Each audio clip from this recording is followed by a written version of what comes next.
Mister, you just scared a year's growth out of me. Shut up and get off of that horse. Just what do you got in mind? I want your horse. Well, now, you ain't got the politest way in the world of asking for it.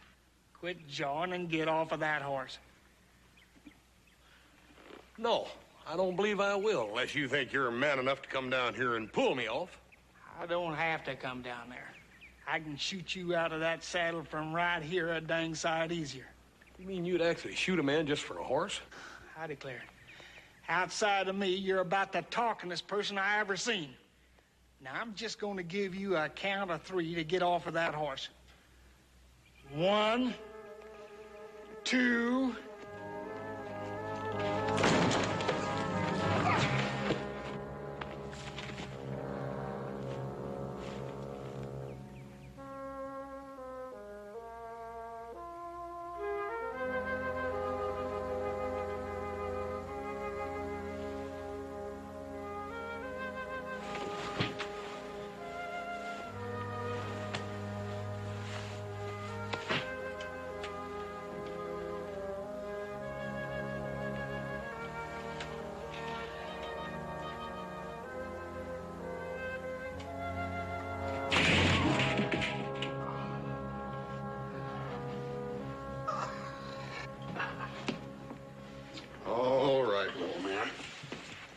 Here we go. Back me down or I'll slit your throat. Later, maybe. Right now, back into bed. I'll tear you apart with my bare hands. Look, you may be a wildcat when you're well, but right now you ain't got enough strength to fight a sick rabbit. Maybe some of Hop Sing's stew will fix that up. What's all these fancy diggings? This is a Ponderosa ranch. It's where I live with my pa and 2 brothers. How'd I get here? Well, after you tried to shoot me off of my horse and steal him, you passed out from that leg wound. I brought you here. The doctor in Virginia City dug that out of your leg. Gotta give me my clothes and get me on my horse. I gotta get out of here. If you ain't the honorest creature I ever run into, would you liked it better if I'd have left you out there on the trail to have died? I'd have left you. You're a liar. Nobody calls me that. If I was able to walk around, why, I'd... But you can't walk, and you ain't gonna be able to for a couple of weeks. The doctor said very few men could have lived through what you went through. You're a tough one, all right. I am, so don't you go calling me no liar. I'll go get that stew. Maybe it'll help your disposition. By the way, what's your name? Jim Smith. All right. Jim, stew coming up.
How's your patient? Oh, he's just as cantankerous as he was out on the trail. Hop Sing! Yes, Mr. Hoss? Hop Sing, do me a favor, will you? Take a bowl of that good stew of yours up there to the sick man. He's powerful hungry. All right, Mr. Hoss. Yeah, Hop Sing, you might better make it a double portion. Yes, sir. Just like you, Mr. Hoss. Right.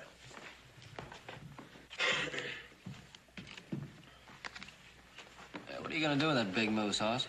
Yeah, we kind of missed you today. Lifting all them fence rails sort of tired me out. Well, he ain't gonna be here long, and that's for sure. He tried to talk me into tying him onto a horse so he could ride out of here. Sure seems to be in a hurry to get away, doesn't he? First he tries to steal your horse, and I'd be careful of him if I were you. I can handle him, Paul. What happened to him? Who is he, anyway? Well, all he told me was that his name was Jim Smith. Smith? That's an unusual name. Well, I would suggest you go around calling him a liar, little brother. If I do, I'll stand behind you.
Big cantankerous, hard-headed bull. That blame tired of packing you around.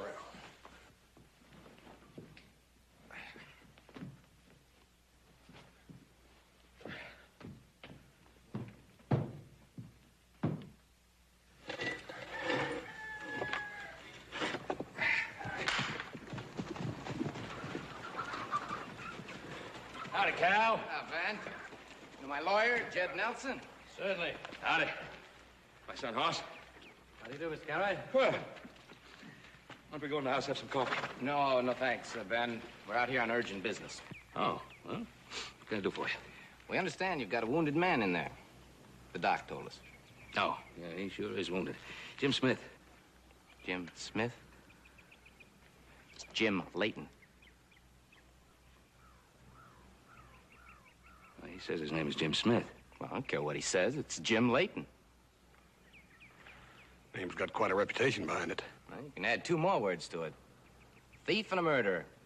How do you figure that? Because he stole $10,000 worth of my pelts and killed my partner to cover up for it. They're pretty strong accusations, Mr. Stacy. Can you prove them? As Mr. Stacy's lawyer, perhaps I can explain. Mr. Stacy's in a partnership with a fur trader out of St. Louis by the name of Amos Carter. He invested rather heavily with him in an expedition to gather beaver pelts from up north. And they hired this Jim Layton as a hunter and a scout. So, yesterday, he dragged himself into Virginia City, claiming that they were attacked by Paiutes, that Carter had been killed.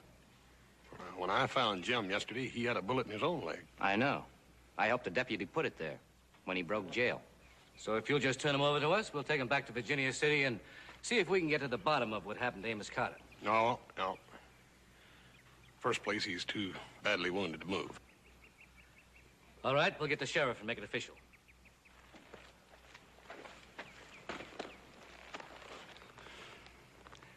I don't see why you want to protect a thieving, murdering half-breed. That's enough, Mr. Stacy.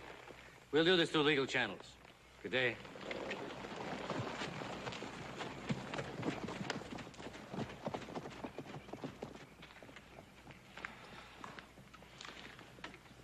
Paul, you think I did the right thing? Yeah, you did the right thing. Man is too badly wounded to be moved. Yeah, old Jim's a legend in his own time, ain't he? Yeah, well, the trouble with being a legend is that a man is liable to outdo himself trying to live up to it. Let's get to work. If you don't mind, I'm gonna go up and talk to Jim. I'll be back in a minute.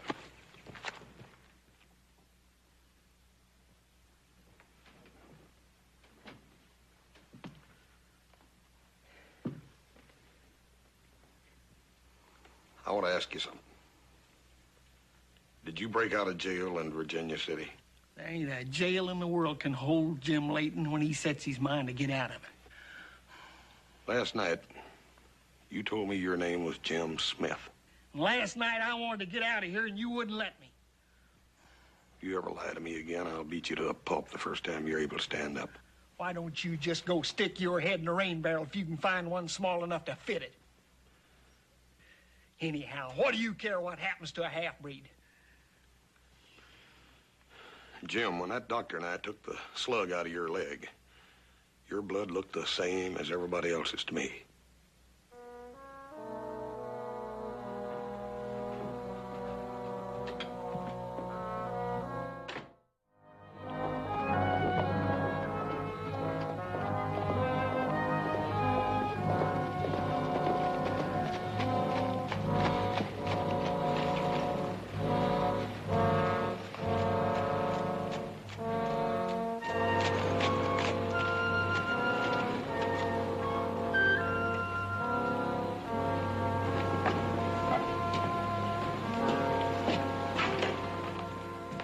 Howdy, Hoss.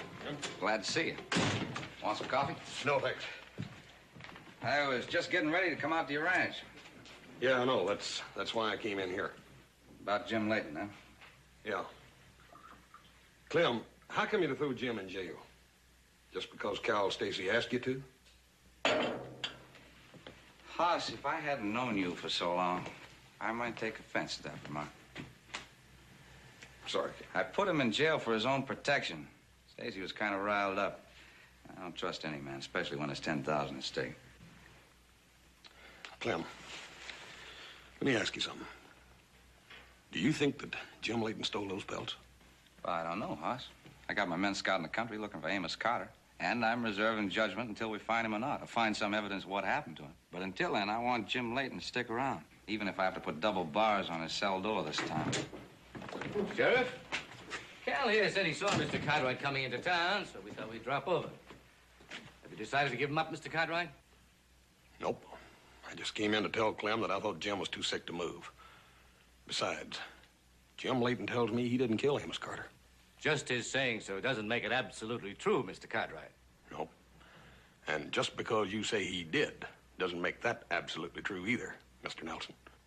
Everybody knows what he's like. His mother's a Crow Indian. He even brags about spilling some white men's blood. He's got jail records all over the country. Still doesn't mean that he killed Amos Carter. Well, I think he did. And I think he's got $10,000 worth of pelts cached away somewhere. He denied that, Cal. Sure he did. Jim Layton would deny 100 things for $1, let alone $10,000 worth of pelts. But until I get some evidence either on Carter or the furs, it's your word against his. Huh? You mean you're gonna let him stay out there at the Ponderosa? Haas says he's too sick to be moved. I do think he'd be safer in jail, Sheriff. Well, I think he'd be safer on the ranch. You got my word for it. He ain't gonna get away. Well, what makes you think that your word is good enough, Cartwright? It's good enough for me. I'm putting Jim Layton in Haas's custody until we find out about Amos Carter, one way or another. Good day, gentlemen.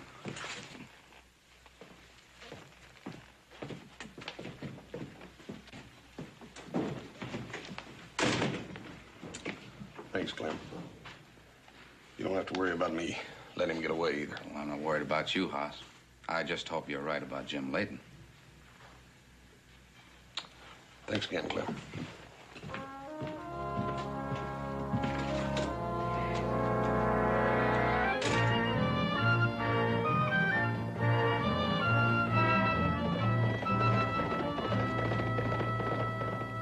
So, when I was in town today, the doctor gave me this medicine for you, and you're going to take it. I don't want your medicine, and I don't want none of your dang protection. Anyhow, what give you the right to tell the sheriff that you'd be responsible for me? Jim, let me ask you something. How would you like it? Do you want to sit in a jail cell until they find Amos Carter? I don't have to sit in no jail cell. I don't have to stay here. Once I get to the mountains, why, there ain't nobody can find me. Now, you listen to me. If you leave here before this thing's settled, you'll be running like an animal the rest of your life. Well, there's a lot of people think of me as an animal anyhow, so what difference does it make? Oh, shut up and take this medicine. I told you I don't want to take none of that medicine. Look, Jim, when I told the doctor how you'd been getting up out of bed and falling down, now he's afraid you're going to bust that wound open and get gangrene, and if you do, it'll kill you.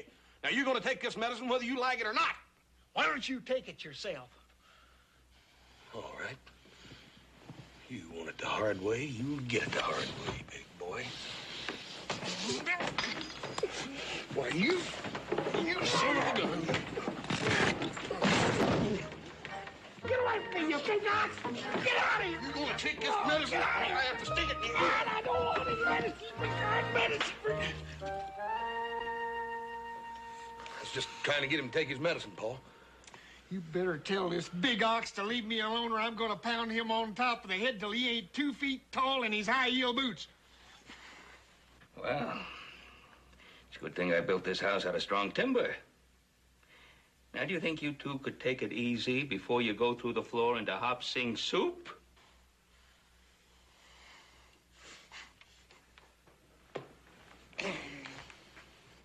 You fellas sure live high on the hog around here. I don't know when I've ever had grub taste as good as that did tonight. Yeah, well, Hop Sing, you sure outdid yourself tonight. Thank you, Mr. Ben. Too bad Adam and Little Joe weren't here. Although, after watching you two eat, I guess there wouldn't have been anything left for them anyway. I'll tell you something, Paul. It's a real pleasure to have somebody in the house that makes me feel dainty.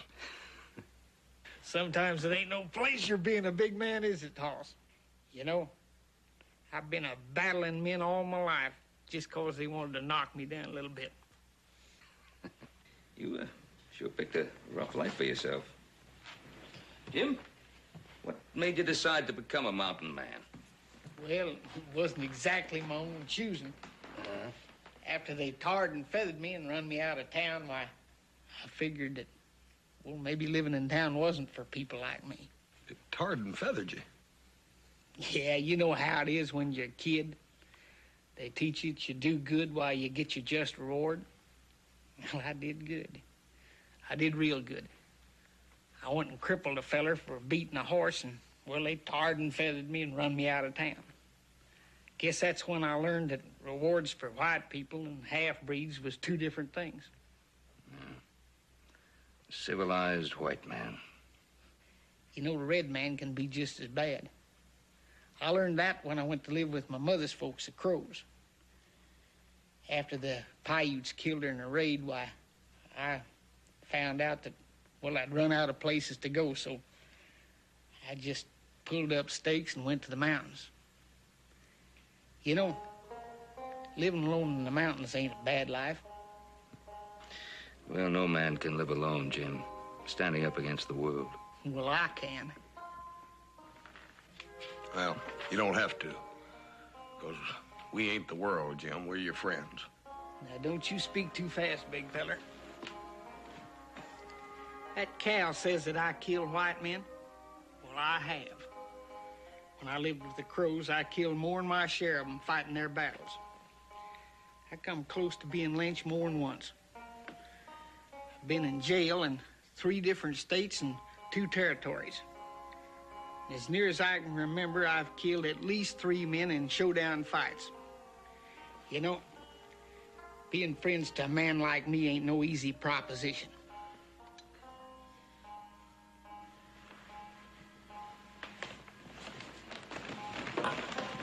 I don't need your help.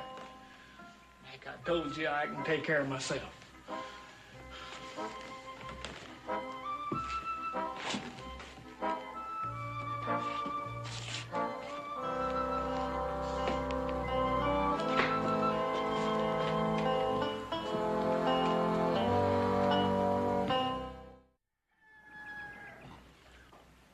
That'll hold us till about noon anyway, Adam.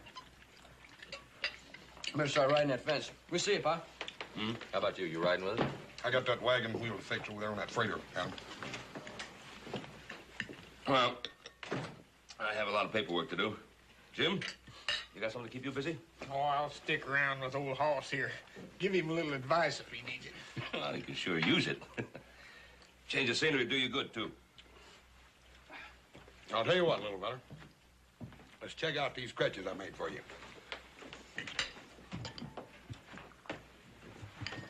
Sure hope you built them strong enough to hold me up. Well, they was before you had breakfast.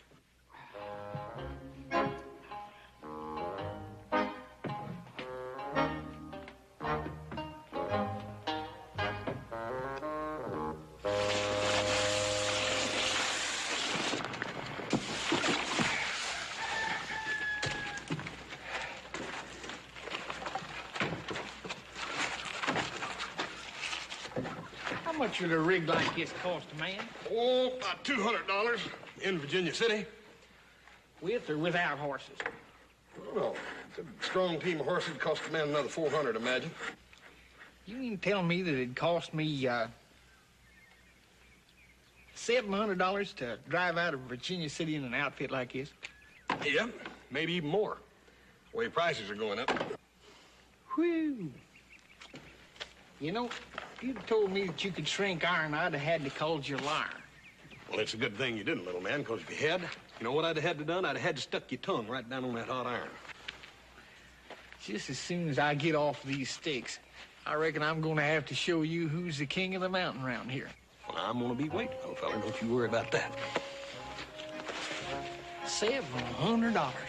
Man, it's an awful lot of money for a fella to lay his hands on, especially if he has to do it honest. Yep, but it could cost you a whole lot more if you try to do it otherwise.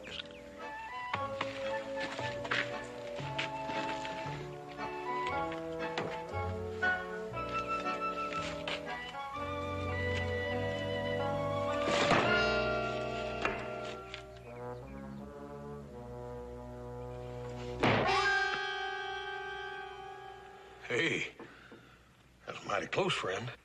What did I tell you about being friends with me?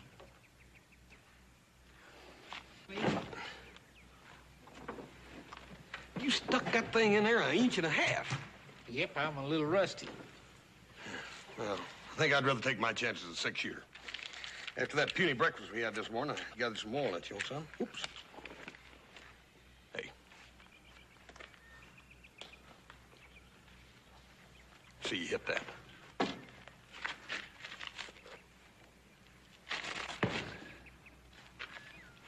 Hey.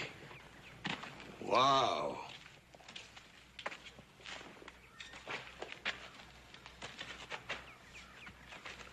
Wouldn't be much good for skinning, would it? I don't use it for skinning. Got another knife for that. You know, prime beaver takes special handling. Kind of like you and this here wagon wheel. You figuring on going after more beaver when your leg gets well, Jim? Yep, if I can find me a big enough wagon and a stout enough team to pull it. You gotta have a wagon and a team to trap beaver? No, but I'm sure gonna need a rig if I catch up with them Injuns that went and stole that load from me and Mr. Carter. Yeah. You just remember one thing. I promised that sheriff that you'd stay here till he let you go. That's what you told me, little man.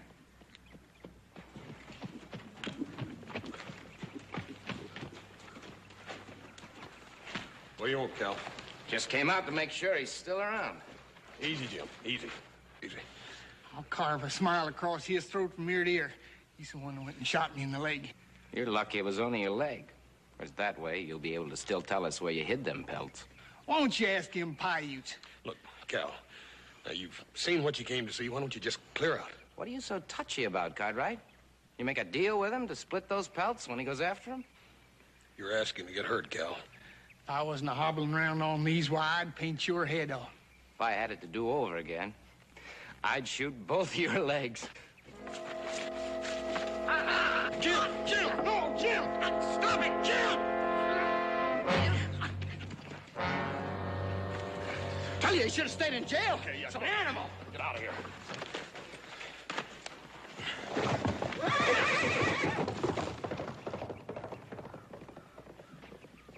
Why'd you do that, you big ox? Because you'd have killed him, that's why. Sure, I'd have killed him. I'm a finisher. Any man that fights Jim Layton knows that. Well, you better be glad you didn't finish off Cal Stacy. I told you once before that I can fight my own battles. Now help me up here. Well, I can see right now, Jim, that one of these days I'm just going to have to plain beat that honoriness out of you. Yeah, and when you try it, remember what I said about being a finisher.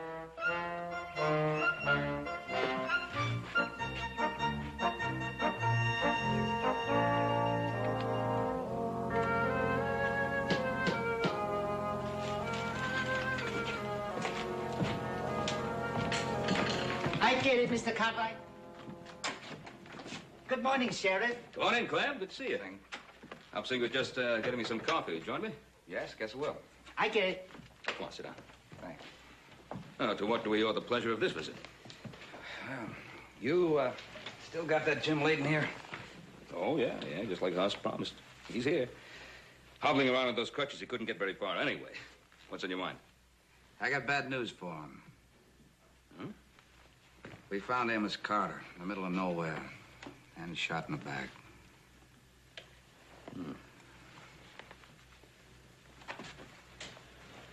Well, you figure Jim shot him? I don't know, Ben. But it gives Cal Stacy just what he needs to get a warrant out for Layton's arrest. Matter of fact, both of them over at Judge Flanagan's office right now.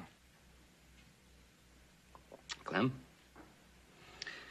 How come you didn't wait for that warrant before he came out here? Well, I thought maybe if he came in voluntarily, it might go better for him. It's real thoughtful of you. Boys went out working the range this morning. Jim went out in the wagon with them. Guess he got tired of looking at these four walls all the time. I'll ride out and tell him you want to see him. All right. I hope you can get him to come in. Yeah. So do I. Strange man.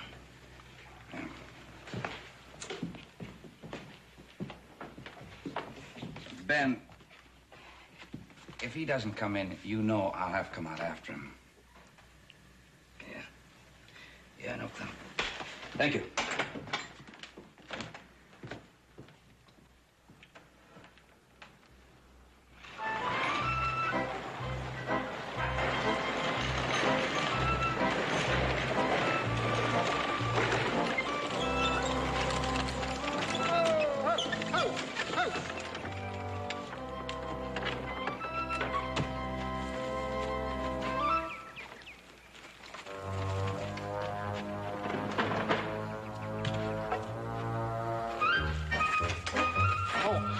Say, me and old Hoss forgot our noonday meal. I come back after it.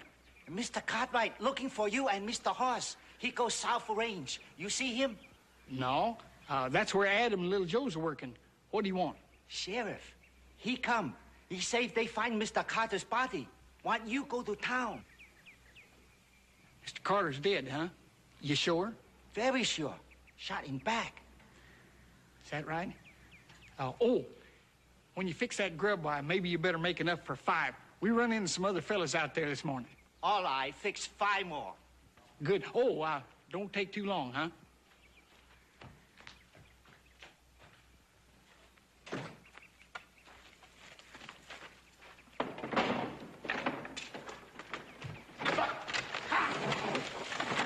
You told Jim the sheriff was looking for him, didn't you?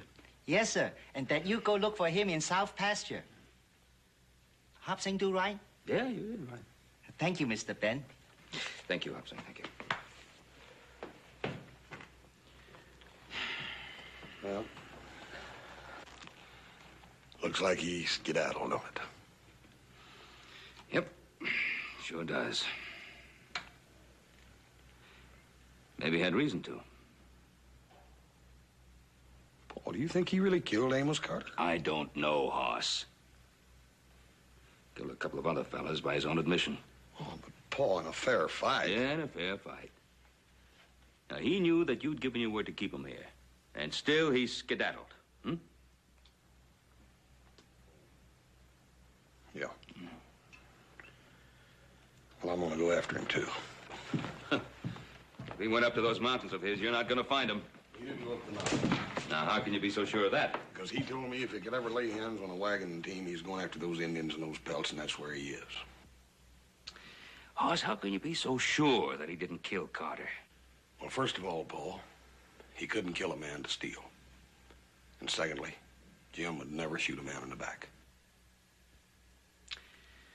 Hoss, I know how you feel about him.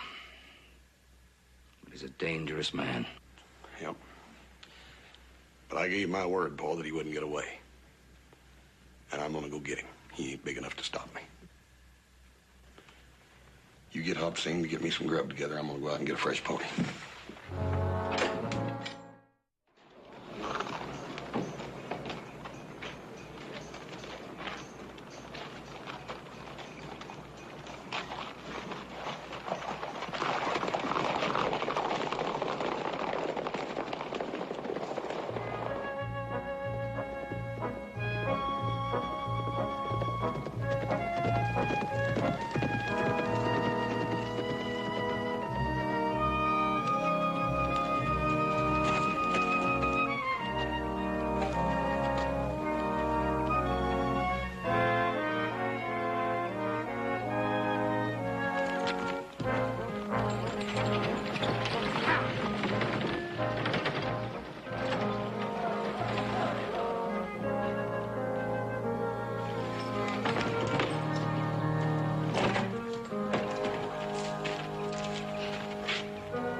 Howdy, Jim. Howdy, big feller. You got enough grub there for an extra? Yeah, you never can tell when Prince is going to drop in. Pull up a chair. Y'all got here a couple hours earlier, and you could have helped me load my pelts. Well, sir, if you'd invited me back at the Ponderosa, I'd have been happy to. Help yourself. Looks like good stew. Want some coffee? No, thank you. All right, out with it. What are you doing out here? Jim, how many times have you told me that the Indians stole these pelts?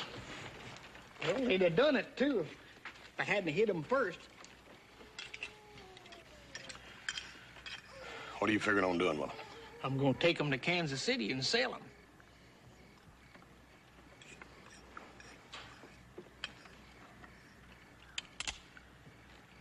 Jim, I got no mind to use this, but I will if I have to. I had to get the drop on you because you're so blamed fast with that frog sticker. I told you once before, Hoss, don't you never start nothing with me unless you're a finisher. Well, why don't you try me out and find out whether or not I am? My bare hands against that gun?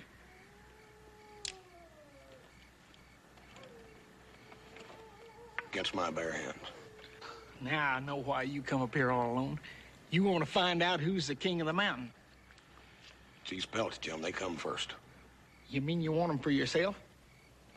If I can whoop you, we'll take them back to the ranch and let my paw judge what to do with them.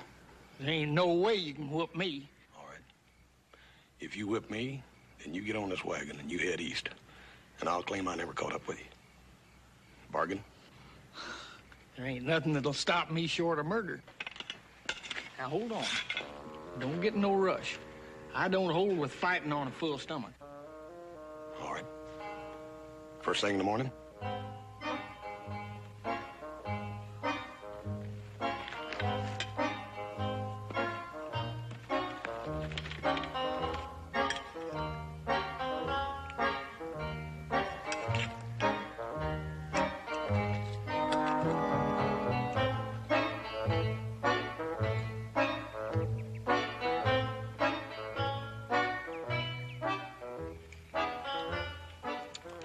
It's gonna be a little dandy.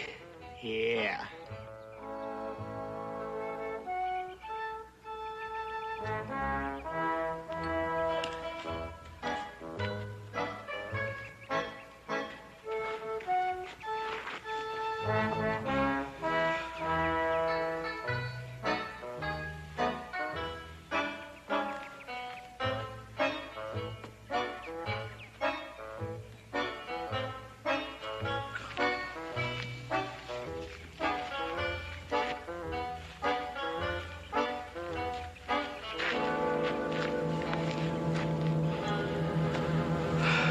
No hard feelings, Jim. No hard feelings.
wasted.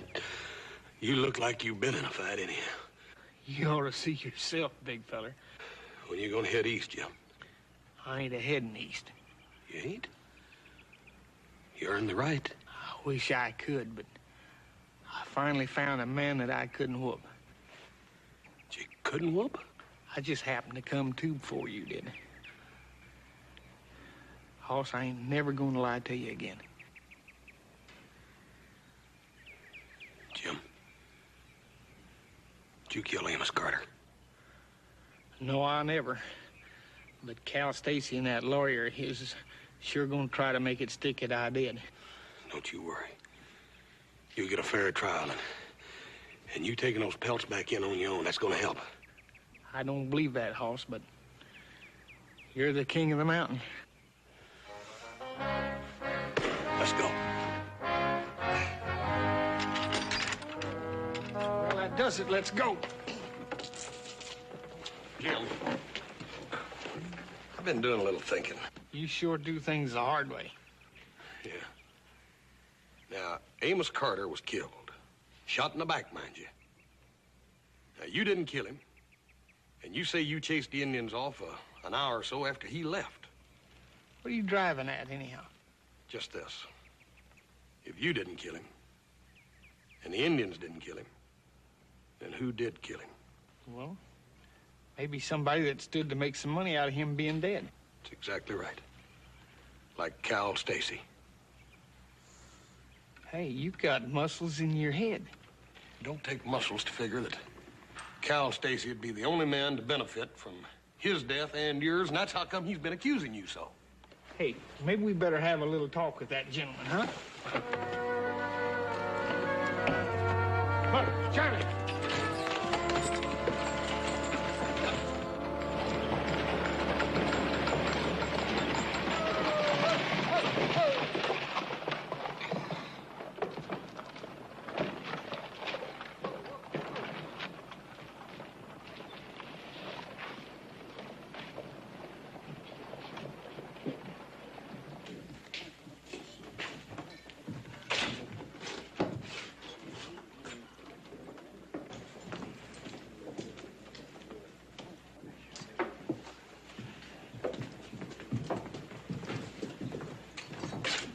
Ah, gave you your census card right.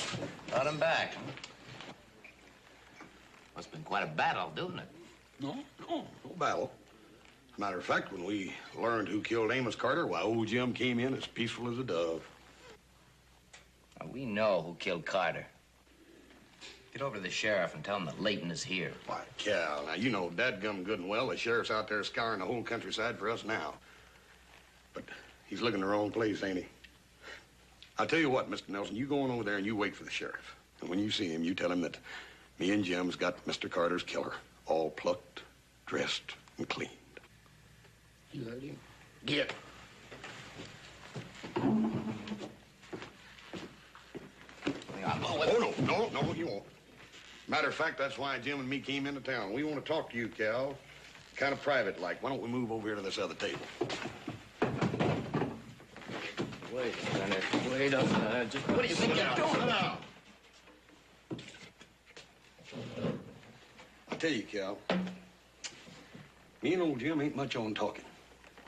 Especially when there's something we want to hear, right, Jim? Now, why don't you just tell us how you killed Amos Carter? You two must have beat each other senseless. I don't know what you're talking about. Just put me on. Sit down. Look, I'm a free citizen. I can do as I please. You're a murderer.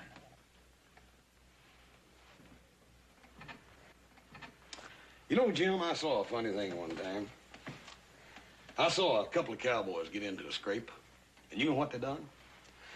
One of them took his boot heel just like this, and he came down just like this on that feller's instep. Boom! He crippled that poor feller so he hobbled around the rest of his natural life. You won't need this no more. You know, Hoss, it's real interesting what a feller can learn just from watching other people. Like you watching that cowboy with the busted foot. I lived with the Crows for quite a while, and they taught me all about scalping.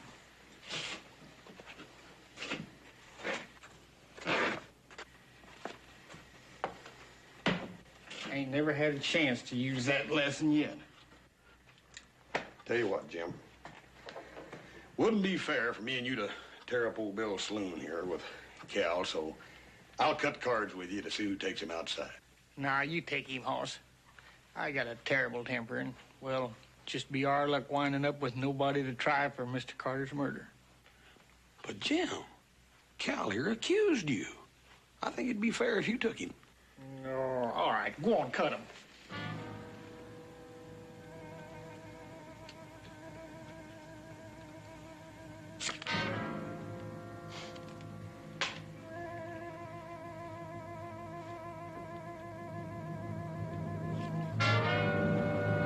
You rascal, you beat me fair and square.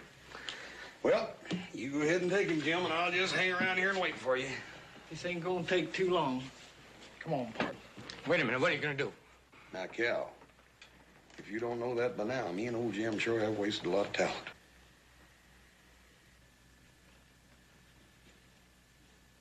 Sure enough. Ain't you got something you'd like to tell us? It was self-defense. We quarreled over the pelts, and I shot him, but it was self-defense. He was shot in the back.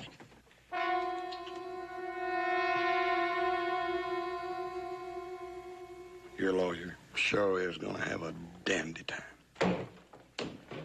Well, Jamie's yours. Why don't you take him?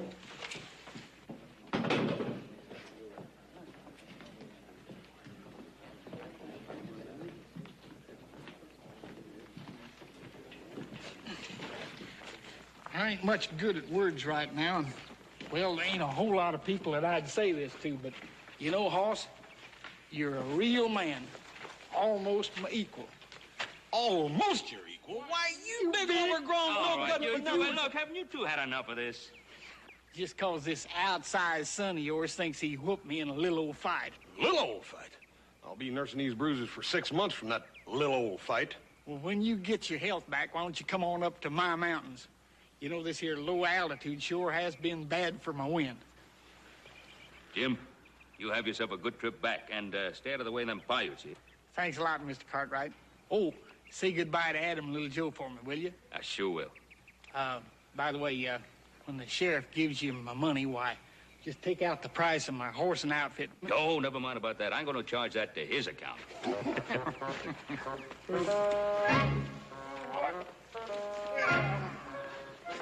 Jim, so long. You know, Hoss, even from up here, you're a big man. Are you no good for nothing? I've been wanting to do that myself.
Where's your firecrackers, Pop?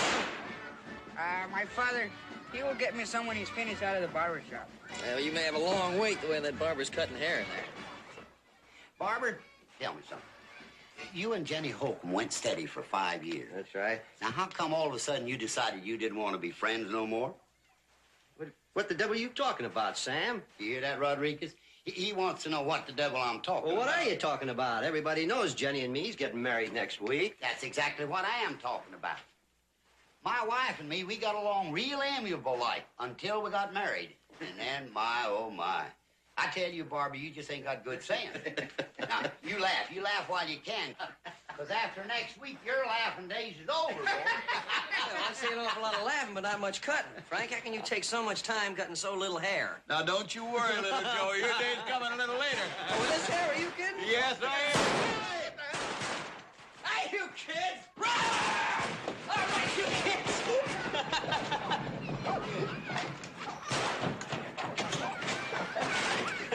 Hey, Paco. Good luck. Got some firecrackers. That ought to hold your pockets out. Thank you, Joe. Right.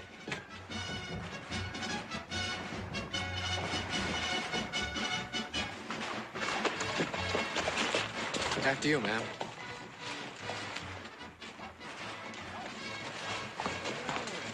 Ah, she's a real pretty gal, ain't she, Duke? Guess that don't do Duke no good. She didn't even give him a tumble.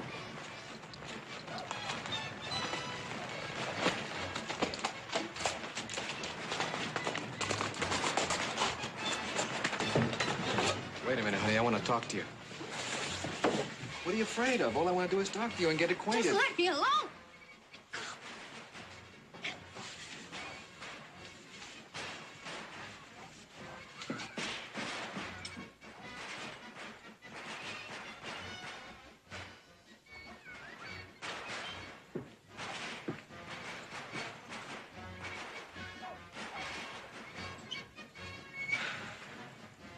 Come on. I'll buy a haircut. Thanks, Frank. Oh, you're coming to the wedding, ain't you, Sheriff? Yeah, if this old goat here don't talk you out of getting married. Not a chance. Joe? Hey, you're not gonna let him charge you full price for that, are you, Roy? Will you stop? Get in here. Get in here. Hey, come on, don't cut too much off, will you, Frank? Now, you ain't gonna tell me how to cut your hair, are you, little Joe? I just want to make sure my hat still fits, you know? Be a little wait, boys. 2 ahead of you. We got lots of time. Just find yourself a chair someplace there. Hey, don't get carried away with the scissors, Frank. You in that Just chair. hold your head, you know? Would you mind letting me take your place? You gotta be kidding. I waited for 2 hours to get in this chair. If you're willing to wait that long, you ought to be willing to wait a little while longer. Like I told you, there's 2 ahead of you. Yeah, I know, but I'm in a hurry. How about it? Well, you're gonna wait your turn just like everybody else. Go ahead, Frank. Yeah, but I'm not like anybody else. That's good. This makes the difference. You better get out of the chair, mister. No sense getting killed over a little thing like a haircut. Duke here is touchy about the way he looks. You don't get out of that chair, you'll never have need of a haircut. Sure, listen to him, mister. Like I told you, he's touchy. I've seen too many mean local killers in my life not to recognize one when I see him. You shut up, old man. Better get out of that chair, little Joe, before he kills you. Now, you are getting out of that little chair, aren't you?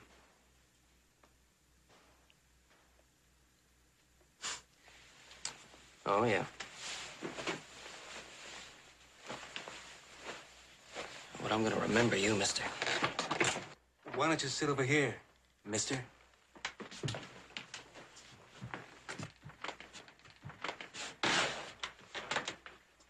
Carlos, I'll need a shave. I would also like a shave, por favor.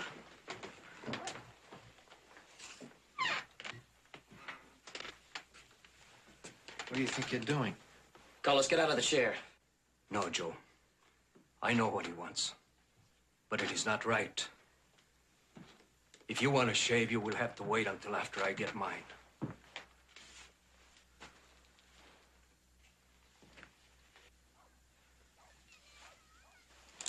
Somebody tell him to get out of that chair before I kill him.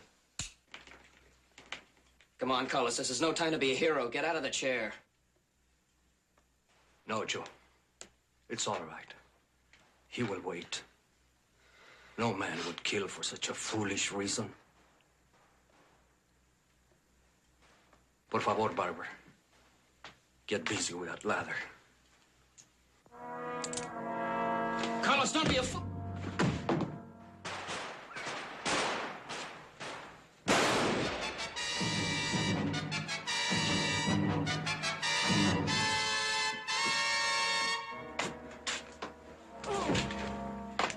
Barber?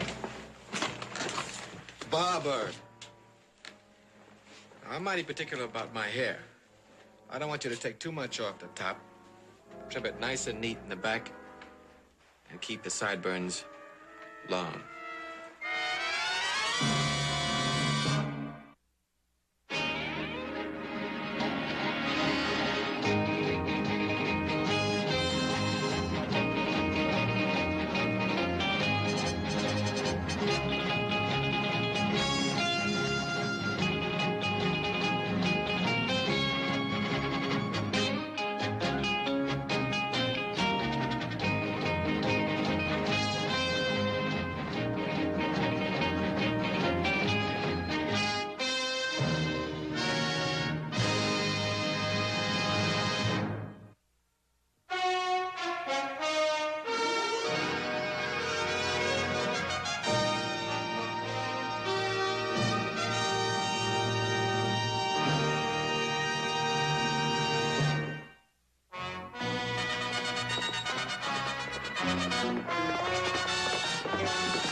No sign of them?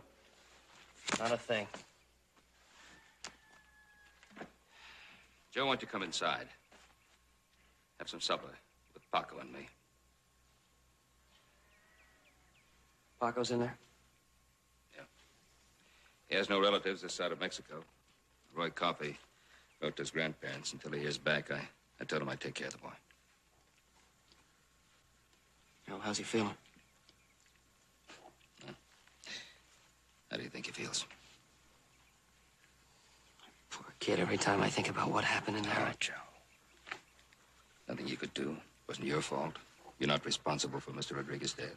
I know it wasn't my fault, Pa, but I just wish there was something I could have done. What could you have done? Sam Snedden and Barbara told me what happened and how. Joe, sometimes situations arise, and there's nothing you can do about them. Yeah, well, there's something I can do about it now. I can find Miller. Settle fresh ones. Now, we caught a couple of them. Frank Walden's barn. Roy's got him in jail in Virginia City. Did you get the one that did the killing? Well, we don't know. According to them, they didn't have anything to do with it. I had to go to town, Pa. Be careful now. Right.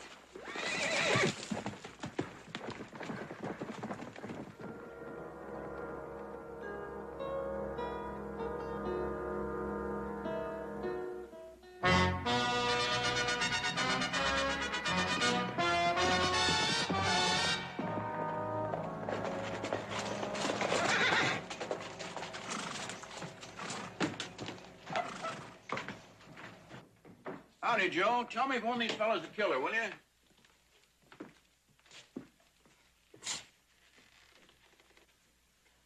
Yeah, that's the one.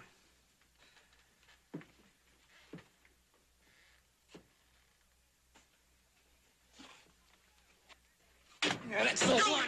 Get out better than that. Let go of him. Let go of him. That's the one. That's the one. Joe. That's the one. That's the one.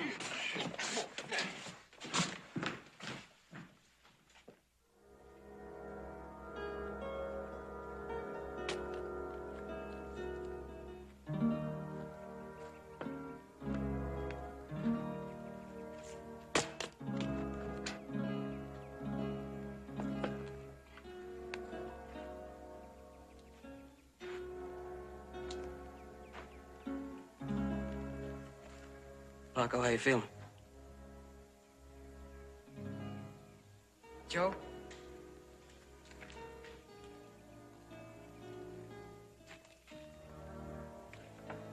About my father.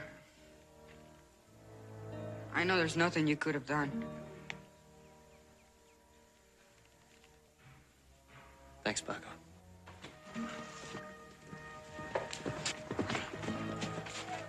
Howdy, Ben. Roy? Joe? Hey, Paco, got a letter for you. Oh, you heard from his grandparents then? Yeah. Good. I'm glad you were able to get in touch with them. And so was I. Well, trial all set? Yeah, but it's been changed over to Carson City. How come? Well, Duke Miller's lawyer claimed that he couldn't get an unbiased jury in Virginia City, so he pulled some legal strings and had the whole trial transferred over to Carson. Hey, Paco, letter from your grandpa just come in this forenoon. Thank you, Senor Sheriff. Must have got himself a pretty smart lawyer, huh? They just don't come no smarter. Wilson Reed's defending him. And Ben. Now, both Barbara and Sam are eyewitnesses to this murder, and their testimony should convict Miller. But I just don't want to take any chance on having any trouble at the trial. So you get Joe to stay away from the trial. Now, Roy, Joe isn't going to start any trouble in a court of law. Roy, I'm going to that trial whether you like it or not. Senor Cartwright, Yes, Paco. my grandfather, he wants me to go to Juarez to live with him and Grandma. Well, that's good news, Paco. You'll be real happy living with your grandparents, won't you? We'll make arrangements to get you there as soon as possible. Senor Cartwright, I will stay here until they hang the man who killed my father.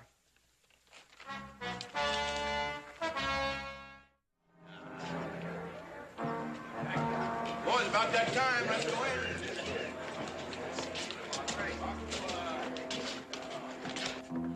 Thank you, Deputy. Well, boys, this is your big day. How do you feel? Have felt better, Mr. Reed. Have they caught Odie yet? No. It's a good thing for you that they haven't. Otherwise, you'd hang. You think he can get us off? There's a possibility. If there weren't, I wouldn't be defending you. Let's go. Oh, Mr. Reed, so I ain't had a haircut in a long time, and I thought maybe, I hate to go into court looking so shabby. So if it's possible, I'd like to get a barber in here to sort of clean me up. Well, there's only one way that you'd ever get a barber in here. That's if the jury convicted you. They always grant a last request to a condemned man, and that would be your last request, wouldn't it, Duke? Come on, boys. It's not smart to keep a judge waiting. And then when Mr. Rodriguez refused to get out of the chair, Duke Miller shot him. Shot him and killed him. And then while Rodriguez was lying dead on the floor, Duke Miller got into the chair and then very calmly made Frank finish cutting his hair. You have heard the barber, Mr. Snedden, and now Mr. Cartwright tell how Carlos Rodriguez met his death. Never have I heard of such a cold-blooded killing. And never have I been able to offer such overwhelming evidence against a murderer. Your Honor, it isn't up to Mr. Albright to decide whether Duke Miller is a murderer. That's up to the jury. Until a decision is reached, I insist that Mr. Albright refrain from referring to Mr. Miller or one of the defendants as a murderer. You see that you do that, Mr. Albright. I'm sorry, Judge. Your witness. Mr. Cartwright, I understand that you were unconscious at the time of the killing. Is that correct? Yes, that is correct, but I came to immediately and... That's all. No more questions. He had the gun in his hand. Your Honor? That's all, son. You can step down.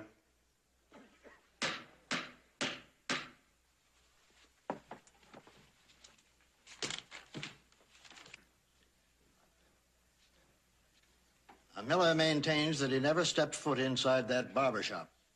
But you have heard three men swear that Miller did come into that barber shop and that he murdered Carlos Rodriguez in cold blood right before their eyes.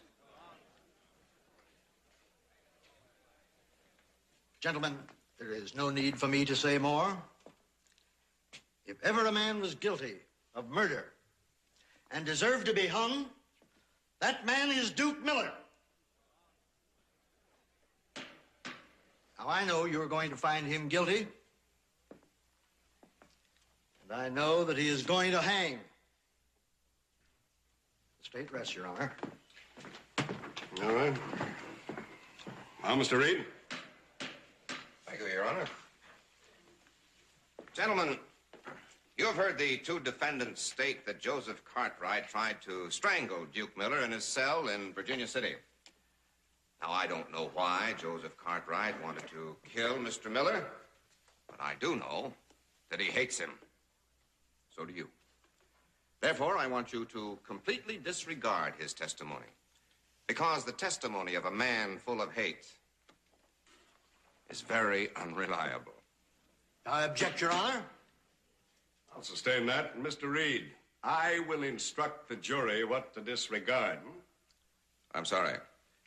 Your Honor, I would like for the barber and Mr. Snedden to come up here and take another look at Mr. Brennan and Mr. Miller. Objection, Your Honor. Just a minute. Now, they've had plenty of time to see them, Mr. Reed. This isn't necessary for them to come back up here and... Your Honor, I insist that they come up here and positively identify the defendants as two of the men who were in that barber shop, and I will prove them wrong. Now, there is no doubt that someone killed Carlos Rodriguez. But there is grave doubt, and I am certain that it was not Duke Miller. All right, Mr. Snedden, Mr. Thomas, come on up. Come on, come on. Come on, right up here. Now, gentlemen, if you'll stand right here in front of the defendants, and don't take your eyes off them. Mr. Reed, you're sure now that you're not taking up this court's time for nothing? Please bear with me, Your Honor. All right. Now, Mr. Brennan and Mr. Miller admit that they rode through Virginia City the day of the murder. They swore they did not go into the barber shop. They swore that they were not in the company of a third man. Now, maybe three men did enter that barber shop. I don't know. But Cal Brennan was not one of them, nor was Duke Miller. Mr. Snedden, why do you wear glasses? What do you think I wear them for? Because you have very poor eyesight. Well, I got good enough eyesight to know that these were the two that came into the barber shop that day. And that's the one that killed Carlos Rodriguez. And you can't disprove that. You bet you can't. We know who we saw. Then you still insist. You are still positive that those are the two men that went into the barber shop? Yes. And could you identify the third man you claim went into the barber shop if you ever saw him again? I'm sure I could. So could I. Now, gentlemen, the prosecutor bases his entire case on an old man who has very poor eyesight and a barber who admits that he was terrified at the time the crime was committed. Now, I don't think that's sufficient evidence to hang a man.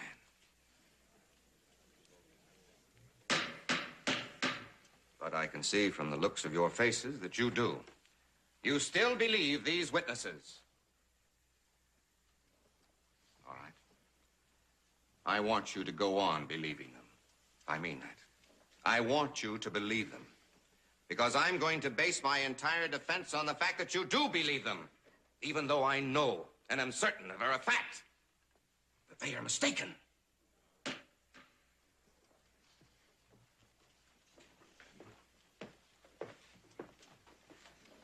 Floyd!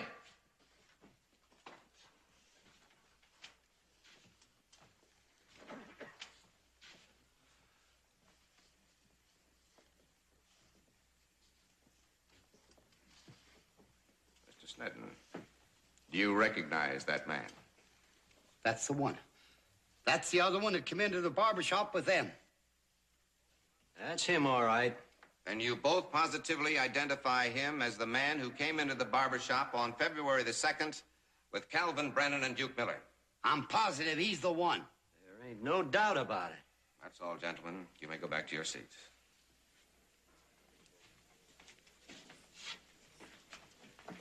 Your Honor, the man the two witnesses just identified is Floyd Brennan, Calvin Brennan's brother.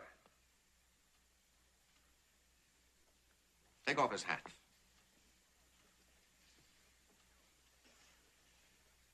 Calvin isn't very proud of his brother Floyd because he's a criminal. As soon as he is through here, the two deputies will escort him back to his jail cell in Kingman, where he's been incarcerated for more than a year. Now, I object, Your Honor. What kind of a trial? All right. Quiet. Quiet, please. All right, Mr. Reed, go ahead. Thank you. Gentlemen, they said they were positive. Positive that this man was in the barber shop. But on that fatal day, Floyd Brennan was locked up in jail more than 500 miles away from Virginia City. So how in God's name can you believe anything those witnesses have said? You can't, gentlemen. You can't. Floyd Brennan was not in that barber shop. Cal Brennan was not in that barber shop. Duke Miller was not in that barber shop. So, gentlemen, you can't. You can't possibly bring in a verdict of guilty unless you are willing to make a mockery of the word justice. Quiet. Quiet, please.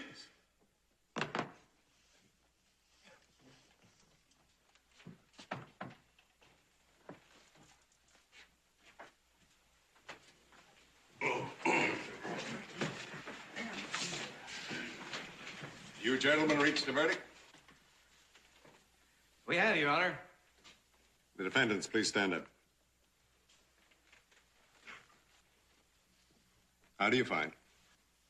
We find both the defendants not guilty.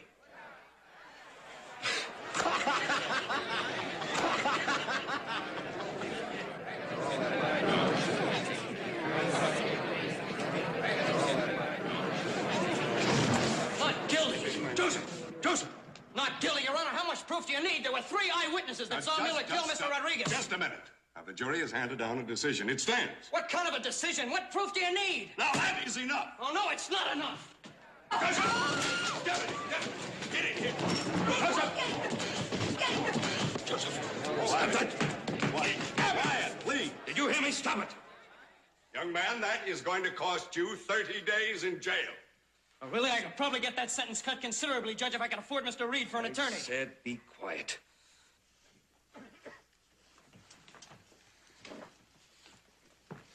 Your Honor,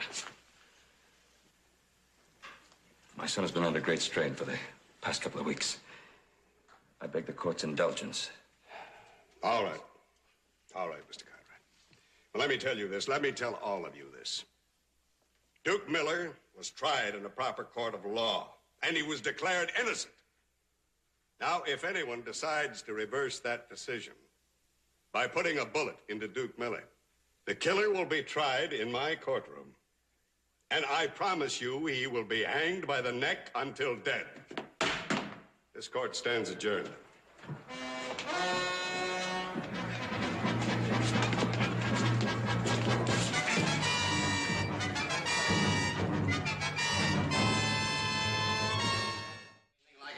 In my whole life. What we saw Miller kill Paco's father right in front of our eyes. And just because that jury happened to be Roy, what are we going to do about it?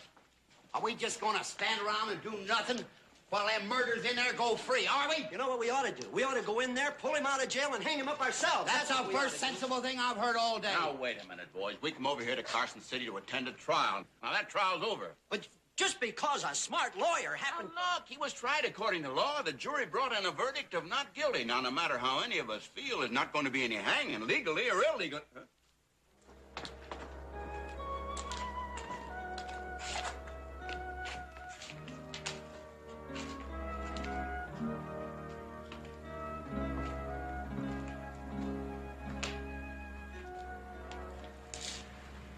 Now, Joseph, what happened in there is final. You heard what the judge said. There'll be no more trouble. So let's get on home.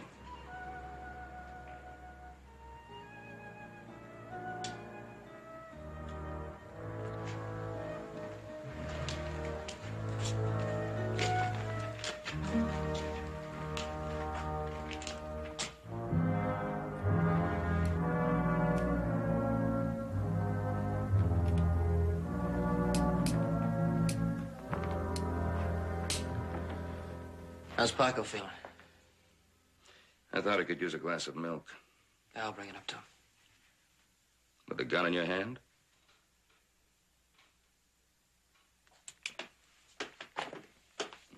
I tried to talk to him. All he wants to do is kill Duke Miller personally. Yeah, well, don't you worry about him killing Duke Miller, Bob. Because I'm going to do it for him. Evidently, all I've taught you means nothing. That boy upstairs needs help. He's being eaten away by hate. He won't listen to me. But he likes you, Joseph. So, you talk to him. He admires you. You advise him. Tell him that the sacred book lies. Tell him that vengeance belongs to Joe Cartwright and Paco Rodriguez. Tell him that the courts are to be obeyed only when they decide in our favor. Tell him there's no such thing as human dignity or decency. You tell him that men have the God-given right to turn themselves into jungle animals. Go ahead. Tell him that. Isn't that what you believe?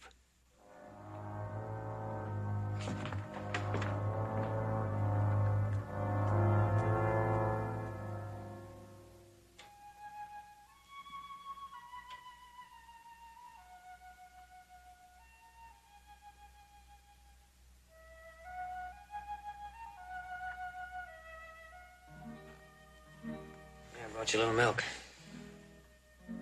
I don't want any. Come on, do you some good. Take a little bit anyway.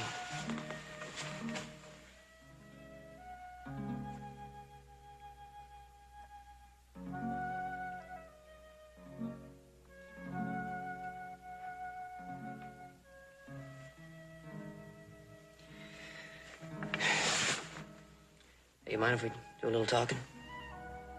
I don't mind. Well, the family and I have been talking downstairs, and we think it might be a good idea if you went to your grandparents right away.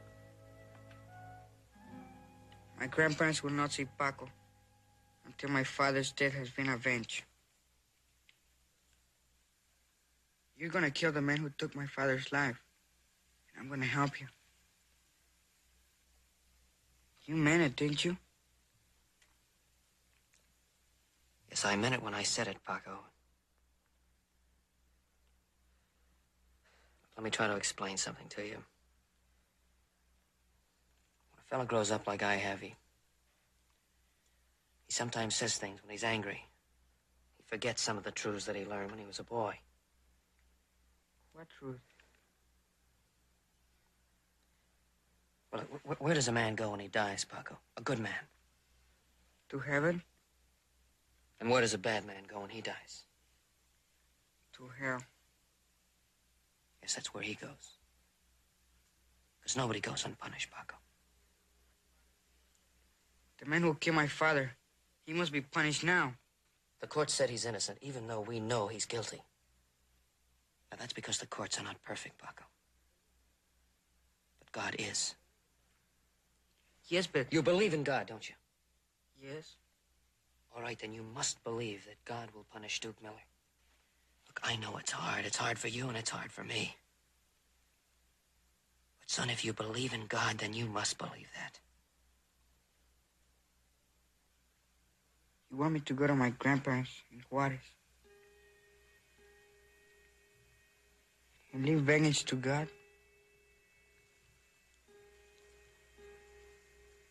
Yes, that's what I want. I don't want to, but if you go with me, little Joe, I'm ready. Well, look, I got a lot of things to do around here. Maybe Horse or Adam could take you. What things? If you believe that we must leave vengeance to God, what things have you got to do?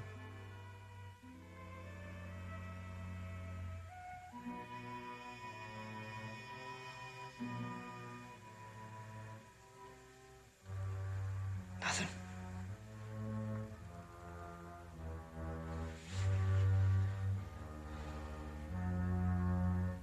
Take you to Mexico.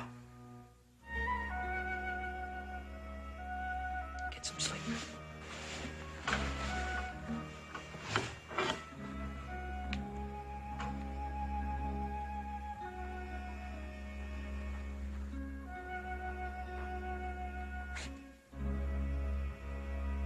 leave tomorrow.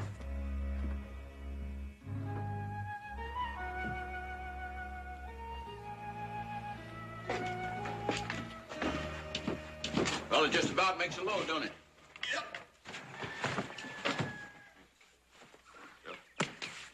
Hey, Hoss, finish tying this stuff on for me, all right?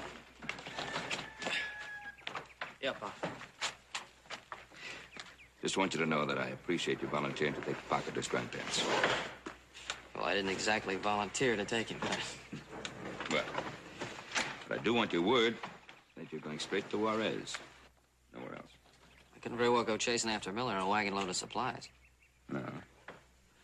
But I also want your word that you're not going to go after Miller afterwards either. And if you happen to bump into him, no guns. All right, you have my word. You really mean that? He asked me to talk to Paco last night, talk things out with him. Hmm. What you were really asking me to do was talk things out with myself, wasn't it?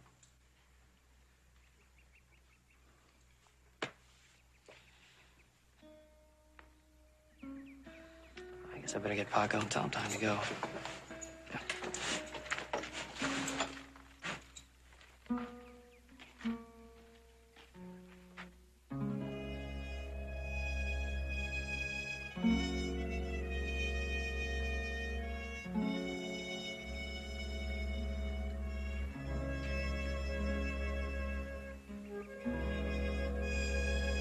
I'm ready, Joe.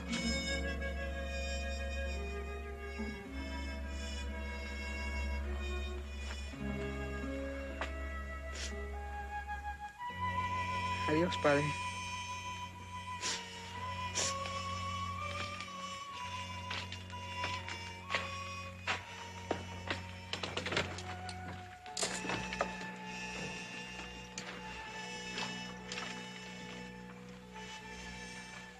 Adios, Senor Cartwright. Bye, Paco. Oh, Paco. This letter's for your grandfather. Maybe someday we'll come down to Mexico and visit with you, huh? You tell your grandpa we'll write him about the ranch, huh? Thank you, Senor Sheriff. Joe, you take care of things. And of Paco. Don't worry, I'll take care of him, Pa.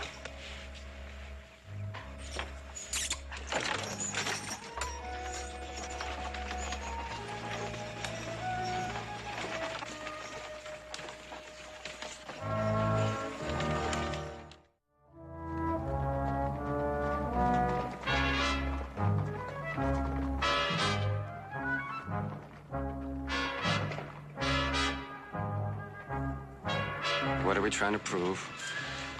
Oh, it's a nice town. Who knows? We might see that Cartwright kid again. Ain't worth it, Duke. You ain't forgot how you killed that Mexican. You're pressing your luck.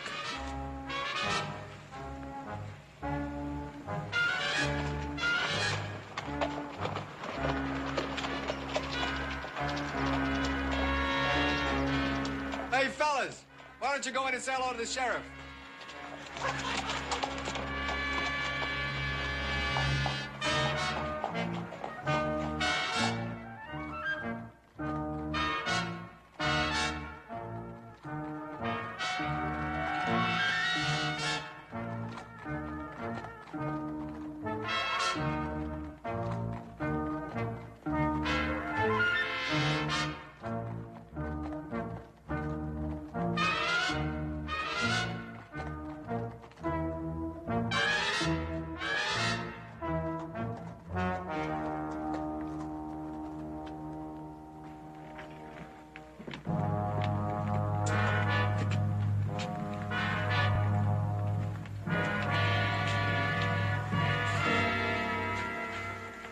I like to have this table. Do you mind? Well, there's plenty of tables, can't you see? Yeah, I know, but I like to have this one. Look, I said there's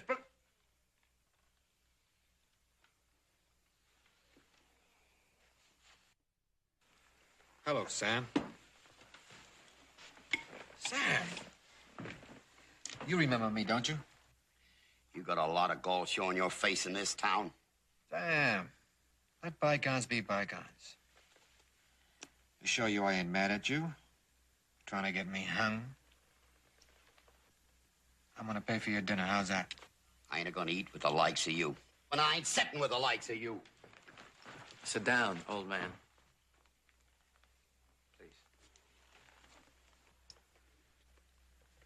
How's your friend Cartwright? Still pushy as ever? You'd find out soon enough if he knew you was in town. Well, that's exactly what I want him to know. You know where to find him? I know where to find him. Will you tell him I'm here? Yes. I'll tell him you're here. And I'll tell the sheriff, too, you skunks are back in town. This place is too fancy for me. I'm going next door and have a drink. Oh, look who's here. Hello, can I talk to you now? Just let me alone, will you? What's the matter with you? Why are you being so standoffish? Just I'm not leave such a me bad guy.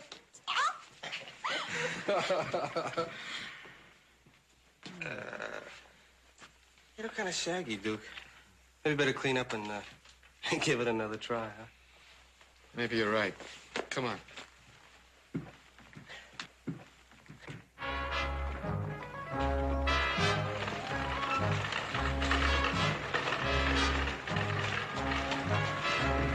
Hey, where you going? Lover boy wants a haircut. What else?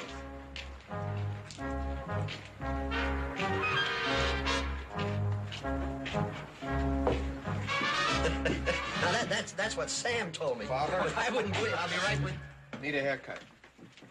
We're closed up. I said I need a haircut. I told you we're closed up. You're open now.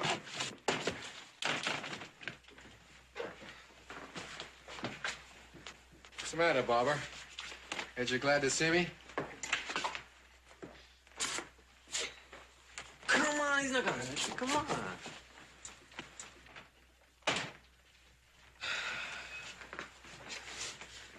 Want the same kind of haircut you gave me the last time. Sure, Mr. Miller. You know, the last time I was here, I left in such a hurry, I forgot to pay you. So this time, I'm gonna pay you double. How's that? Fine, Mr. Miller. That's...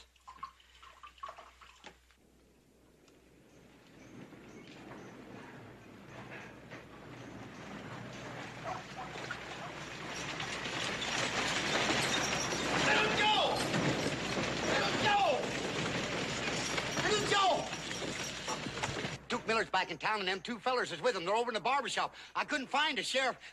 Let's go get him. I'll take his rifle. Leave it alone, Sam. We don't want anything to do with him. What in tarnation's wrong with you? You said after trial you was going to get him. Yeah, well, I changed my mind. Little Joe, ain't you gonna do anything about it?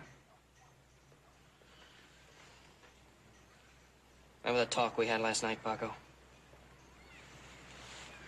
Do you remember what we talked about? Well, I meant what I said.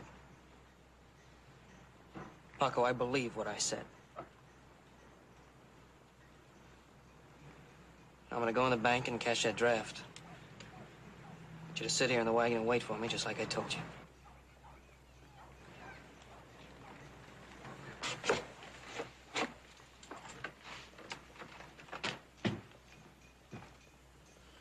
I never thought I'd live to see the day when a Cartwright would turn coward.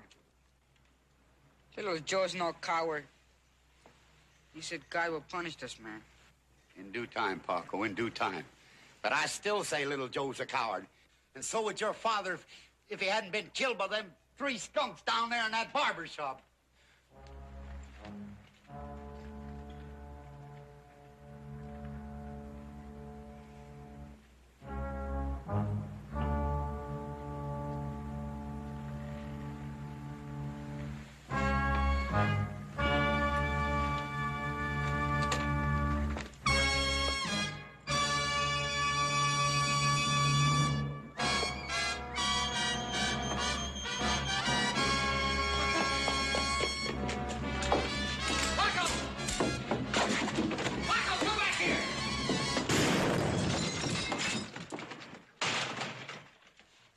Cartwright.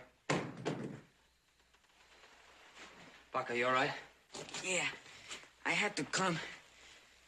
My father wasn't a coward. I can't be either. I understand. All right, Duke, nobody's hurt. Let the kid go. Get out, kid.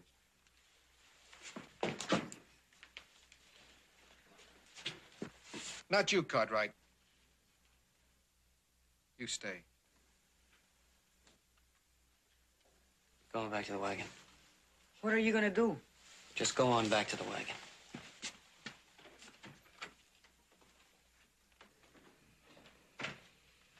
Put your guns away, fellas. I want this nice and legal. I want him bruised up so he'll never forget us.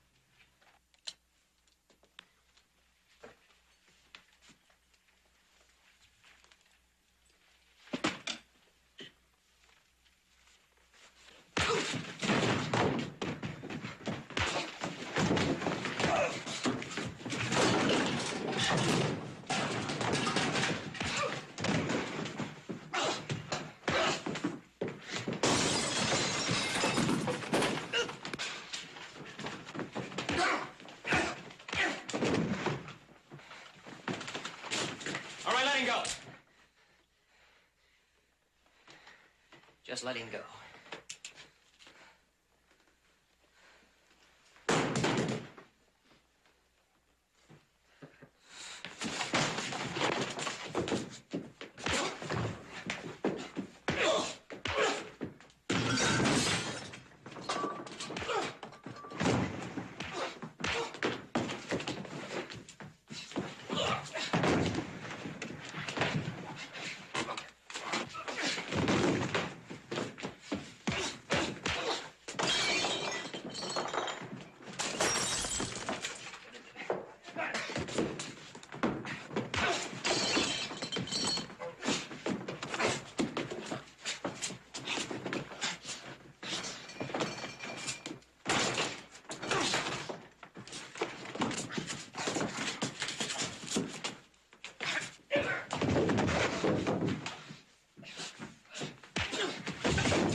Hey, Barber. Come on over here.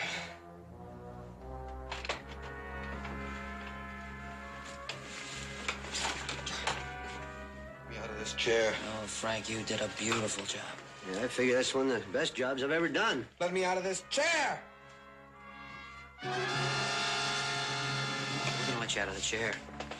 I want you to go out without your tie. Because we'd like you to see the job we did.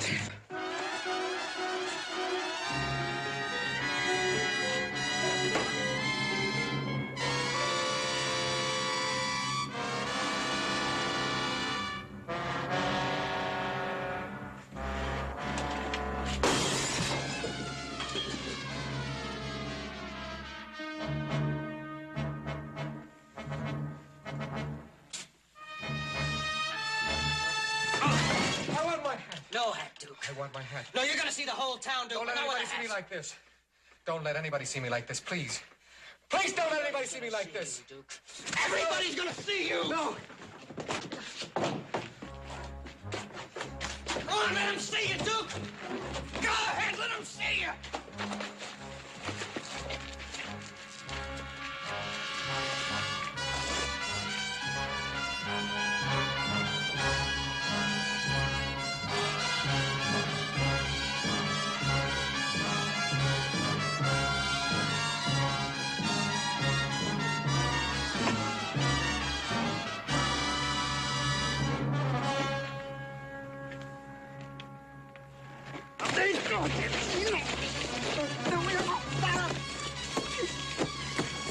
Paco!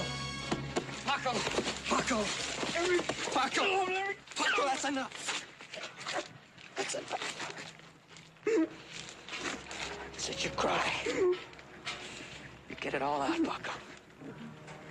You've done all you can do.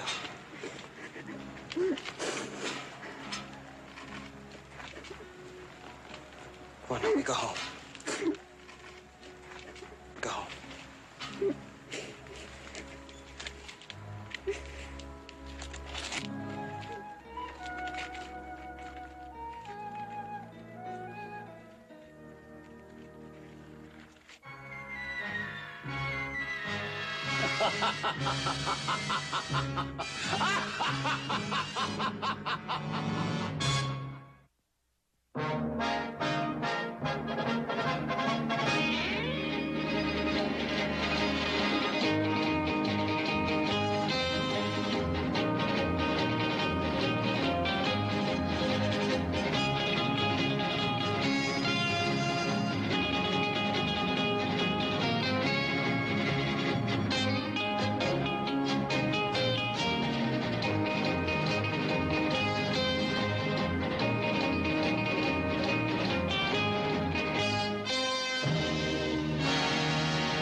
Joe. Joe. Oh, big cat. Big cat up by the herd. Hey, what happened? Joe's horse stumbled. Get to town and get the doctor, quick.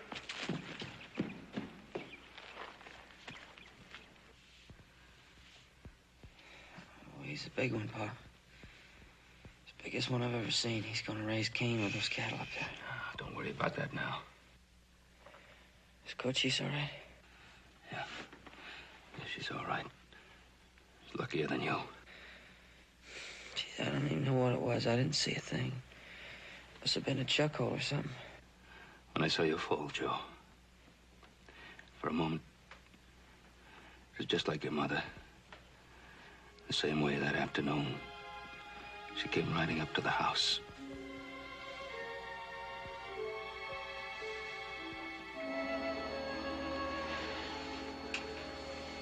There's so much of her in you, Joe. So much.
A fine instrument, eh, monsieur? 35 inches of authority. Yes, sir. Excuse me, sir. Are you Marius Angeville? A bit worn in the tooth, a little bit sour in the stomach, but the very same. Well, I'm glad I found you, sir. My name is Ben Cartwright. Should I know you? Oh, no, sir, no. I've just arrived in New Orleans. I have a ranch up in Nevada. Oh, you've come a long way, monsieur. Yes, sir. Around the Cape. By ship? By clipper. A fine voyage? Yes, sir.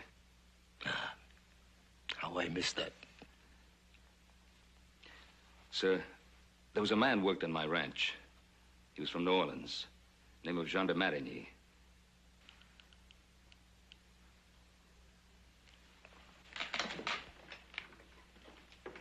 Jean? It's been so long. Is he well? Happy? No, sir. He's dead. Jean? He was like my own son. His last thoughts were of you and his wife. I promised I'd see you both. And, of course, his mother. His mother. Forgive me. But there are some things...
I'm sorry to have to bring you such bad news, Madame de Marigny.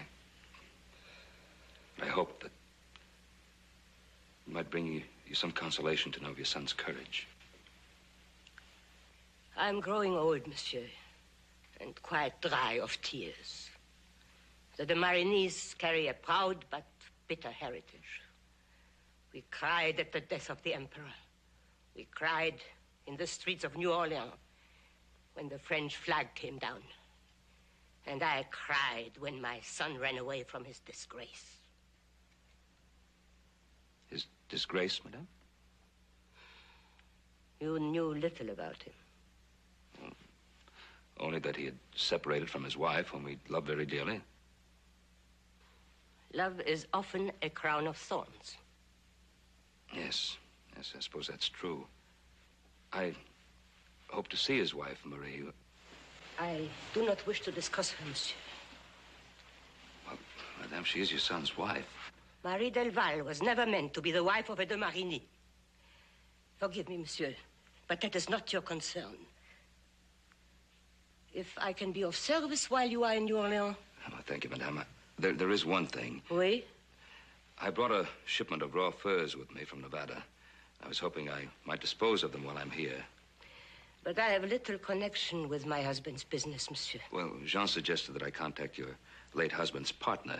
He might arrange to sell my furs for me in the Parisian market. I shall be happy to introduce you to Monsieur Clermont. Thank you. I will arrange for a meeting and notify you. Excellent. Where are you staying? With a friend. Marius Angeville on the Passage de la Bourse. You know Marius Angeville? Well, yes, he's a friend of your son's. That one is no friend to my son. Bonjour, monsieur. Thank you, madam. Good day.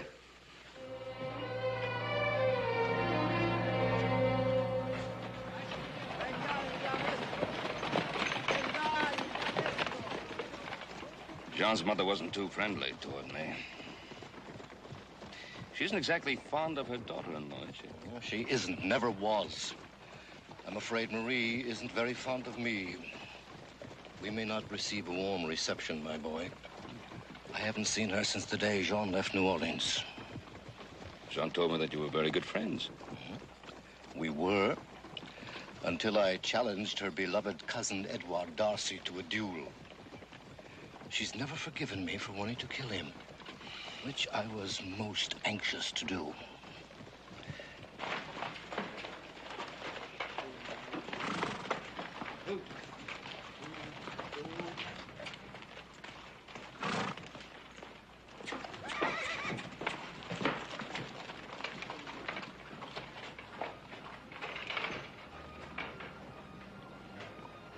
So instead, I presented the monsieur with a keg of Barbados rum. Oh, Monsieur Defoe was chagrined. I couldn't imagine why. After all, what did he expect? At any rate, he had a nervous breakdown and hasn't returned to the club since. Oh, marvelous. Marie, tell us about the time you rode into the Salle d'Orléans in the middle of a ball.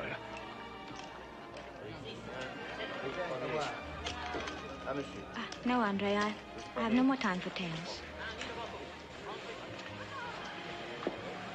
Marius Angeville. I thought by now the devil had claimed you for his own. I'm afraid both you and he will have to wait a trifle longer. I brought a friend to meet you, fresh from the wilderness, Marie. May I present Monsieur Cartwright from Virginia City, Nevada? Madame. I've heard there is such a place. Yes, ma'am, I'm afraid there is. Full of wild animals and much wilder people. Now, if you'll forgive me, I'm going to the bar. Madame, may I speak with you in private? Monsieur, is that a Western custom, demanding a lady's attention on such short acquaintance? What I have to say is rather serious. Serious? Why, no one is serious here. People come here for pleasure. What I have to say, it's about your husband. Harry, I thought you were going to join us. A little cognac, René, please. It seems the game-legged old Hotspur himself has decided to distinguish us with a visit. Why not, Darcy? We will squat in hell together, you and I. If you're in a hurry to get there, Hotspur, I'm always available to assist you on your way. Next time, the boot may be on the other foot. I am pleased to have met you, monsieur. Marie, please hurry. Monsieur, I do not wish to discuss my husband. I think you had better leave. Is your husband of no interest to you? Of no interest whatsoever. I'm afraid there's something that you don't know. There is nothing I wish to know about Jean. Bonjour, monsieur. Monsieur. My name is Darcy. I'm the proprietor here. How do you do, sir? Are you a friend of Marius? Yes, in a way. You don't seem to be attracted to our little sport. Most Americans find it very stimulating. I didn't come here to gamble. I'm afraid I'm not exactly attracted to blind chance. Perhaps you're attracted more by aesthetic things? And if I am? Oh, that would surprise me. You lack a certain polish in your technique. I guess my polish has been dulled by hard work, monsieur. Good night.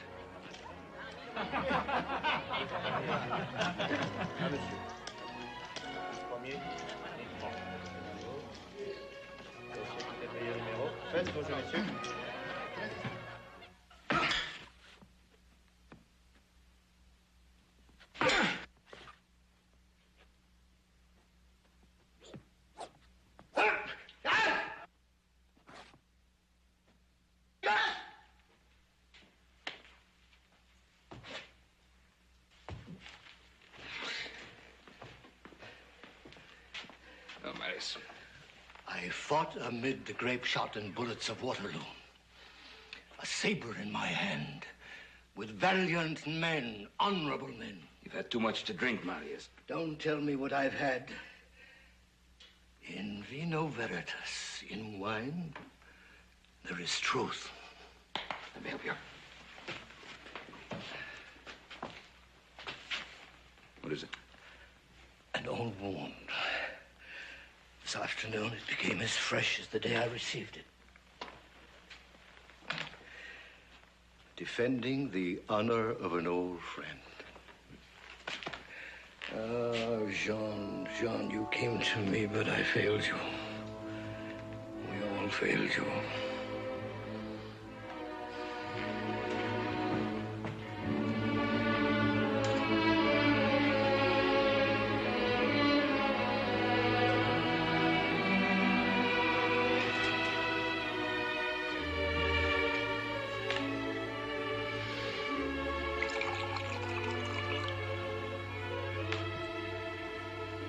Better?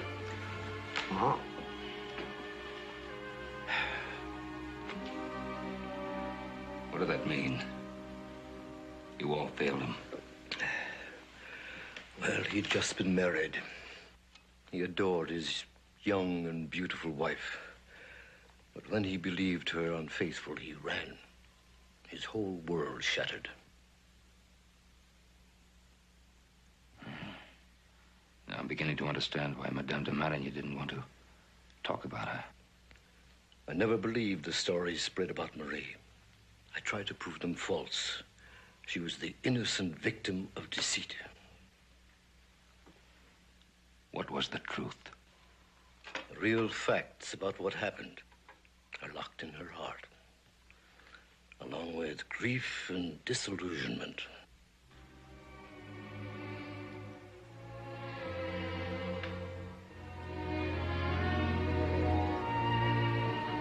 Vengani abbiamo visto!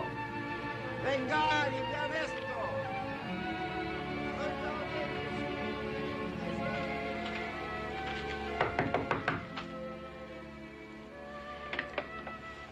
Diable, it's you again. I'm a stubborn man, madame.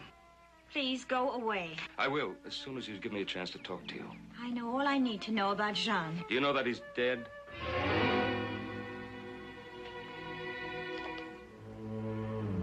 I'm sorry. That's what I've been trying to tell you. He made me promise to seek you out and let you know.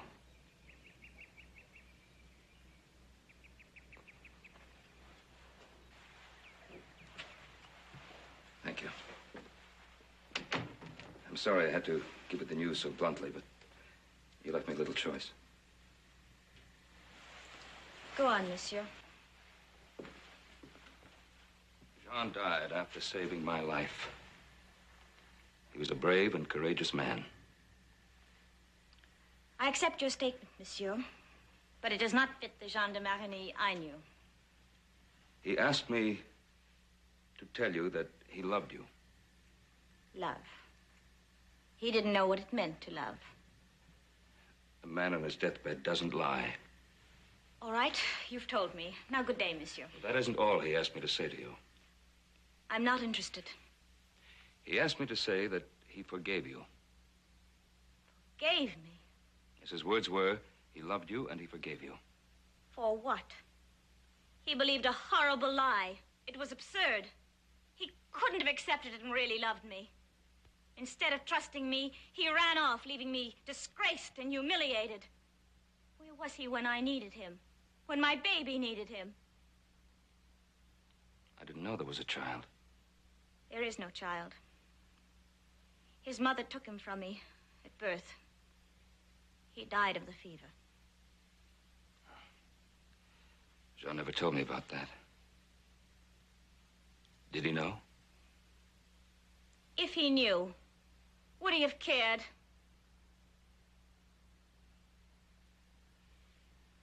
Leave me alone, monsieur, please.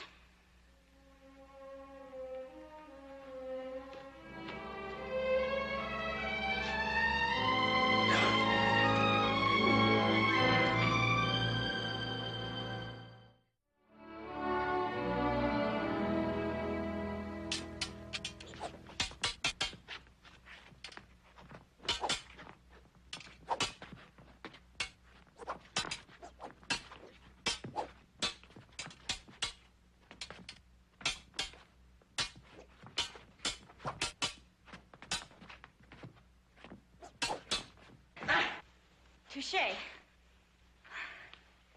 Merci, cher maître. Well, you have speed and accuracy, but your long lunge and cart left you open to my riposte. You're too anxious for the kill. I'm an impatient woman, Marius. That could be the death of you. Another about three touches. I'm tired.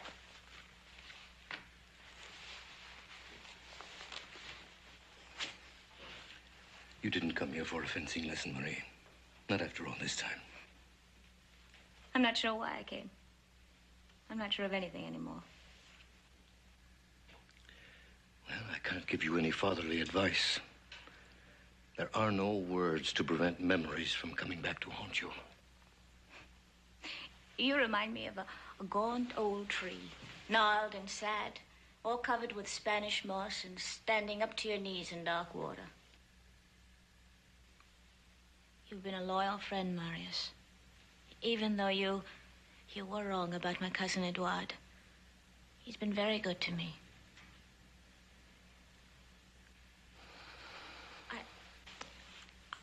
I think I wanted to tell you I'm sorry.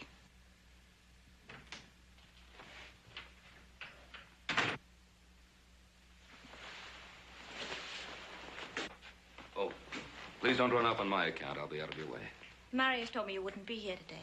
I came back sooner than I'd planned. I was out walking around your magnificent city. I'm sorry if I've been rude, but you just don't understand. Allow me. New Orleans is a strange city. Strange and unpredictable. There's none other like it in the world. I find the people rather difficult to understand, too.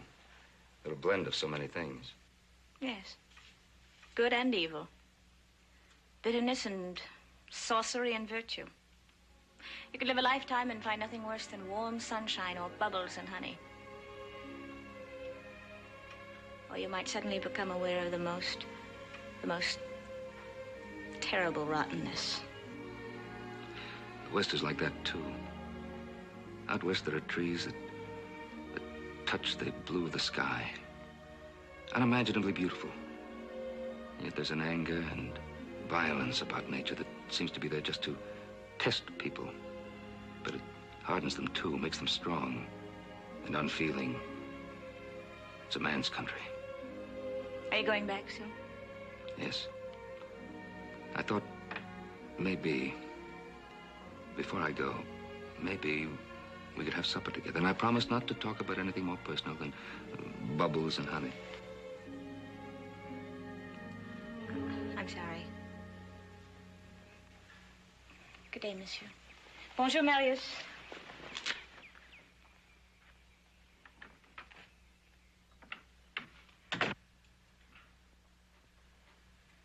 She's like a woman possessed. One moment gay and full of life, the next driven, running to escape from something that seems to chase her. Well, she loses herself in her way and I in mine. Gotta learn to recover from sorrow. I did from mine.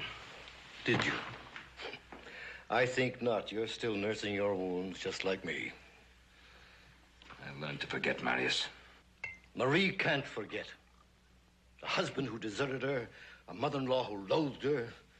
They had to be married secretly to avoid her interference.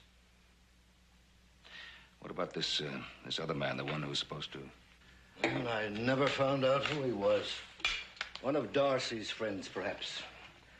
I tried to make Jean see the truth, but it was no use. Well, it isn't my affair. I have my own responsibilities. Jean saved your life. He gave you this responsibility. Just a minute, Marius. I paid my debt to Jean. How?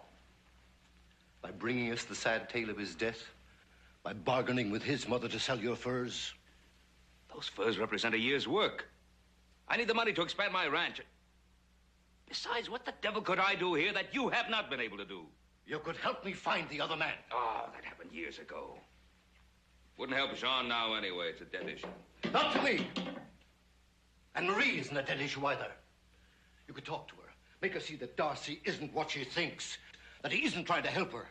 That he wants only to fulfill his own ambitions by marrying her off to some fat aristocrat. Well, what makes you think she'd listen to me? Anyway, I'm not going to get involved. I have 2 sons. I'm going to get back to them.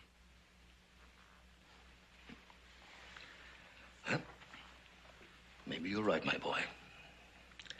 Why bother with other people's agonies when you have your own to keep you company?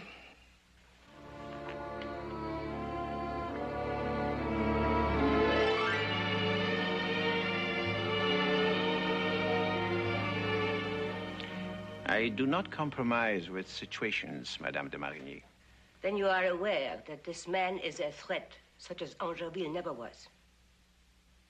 I can see the possibility, but I'm not overly disturbed by it.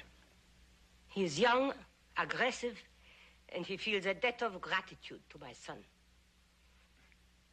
all very subversive attributes. I view this matter of the Americans' intrusion with utmost gravity. There is no cause for alarm, madame. The man I persuaded to be attentive to your son's wife is now residing on the island of Haiti. He could come back. The American could get the truth out of him.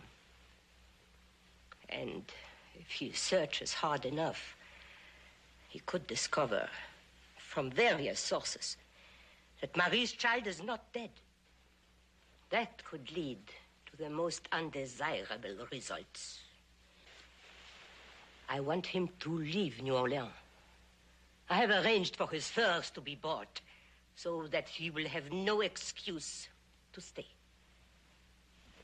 But just in case he is stubborn,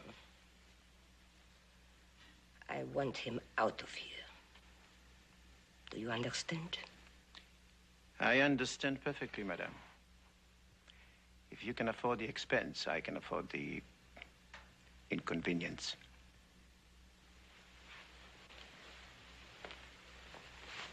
Madame.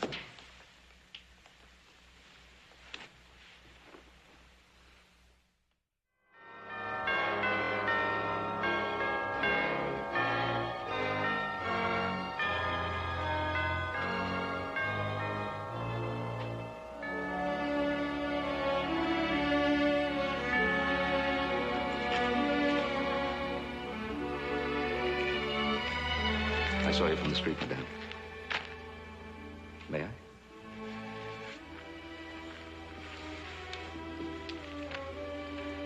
I come here often. I was brought up in the convent after my parents died. It's a beautiful place. I was happy here. Though something of a rebel. Yes, I think I can imagine you as a rebel. I used to climb that tree and look over the wall, fascinated by the beautiful French ladies in their Paris gowns, with shining black hair and skin like roses. I couldn't wait to wash my face in sour buttermilk. When I was a boy, I used to stand on a pier and watch the great clipper ships putting out to sea. I used to imagine myself a captain on the quarterdeck, scanning the horizon, looking for rich new lands to discover. For a long time, I had to content myself with finding my heroes in books. I think that was far better. Then if they disillusion you, you can throw them into the fire.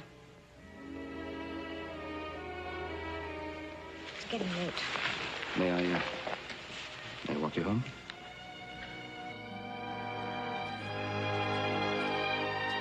Who were your heroes, Marie? Don John of Austria, Henri of Navarre, Cardinal Richelieu. Bold, forceful men. Perfect heroes for a young Creole girl who hadn't the vaguest ideas about love and life. You seem to have some definite ideas now. About life? We don't live. We're only in the expectation of living. And love? To love is to place one's happiness in someone else's hands. I see so much of my own loneliness in you. Marie, I know I have no right to ask. What happened that night? I was alone. Jean had finally worked up the courage to tell his mother we'd been married. But he wanted to do it by himself. I must have been sleeping for some time when I became aware of someone near me. I thought it was Jean. When I realized it wasn't, I struggled. That's when Jean came in the room. It must have been terrible for you. He should have believed me.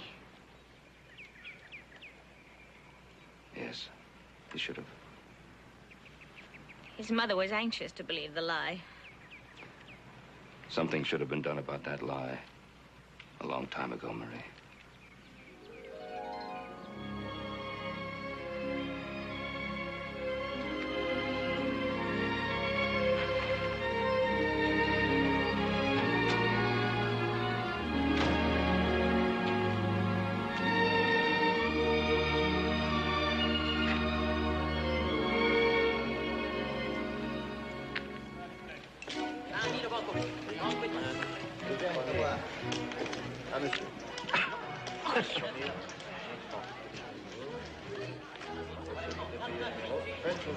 How popular you're becoming, cousin. That Marius and his American friend are becoming regular customers. That's Monsieur Clermont with his back to us at the table.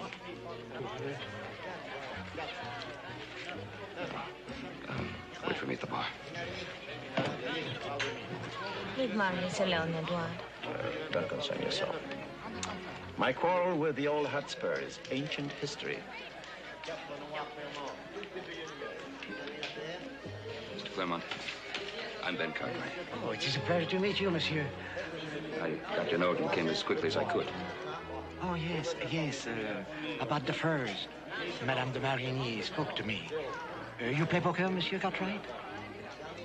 Well, I thought you wanted to discuss business, sir. Oh, certainly, my boy, certainly. I have a room in the back reserved for our negotiation. Won't you join us for a little while, and we'll discuss business later. Please do join us, monsieur. Thank you. I have one vice. Cards.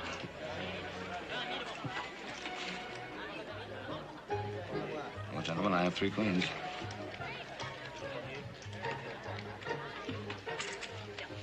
Ah, Monsieur Darcy, have you had the pleasure of meeting Monsieur Cartwright? Yes. He's the gentleman who does not devote himself to blind chance. Certainly doing well with it tonight. Throw a lucky man into the Nile, says an old Arabian proverb, and he'll come up with a fish in his mouth. Monsieur Clermont, I hope my luck will improve tomorrow. Monsieur, enchanté. Thank you. May I join in? Please do.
Cards decide. Marius, listen to me. Edward, no, please. Marie, you stay out of this. Marius, will you please... The cards. Don't be ridiculous. All right, I'll cut them for you. Yours, Queen. Mine, King. You lose, my boy. All right, Darcy. The oak grove, a large plantation at dawn. Perfectly satisfactory. Now, Marius, Come along, my boy. Marius, will you? Come along!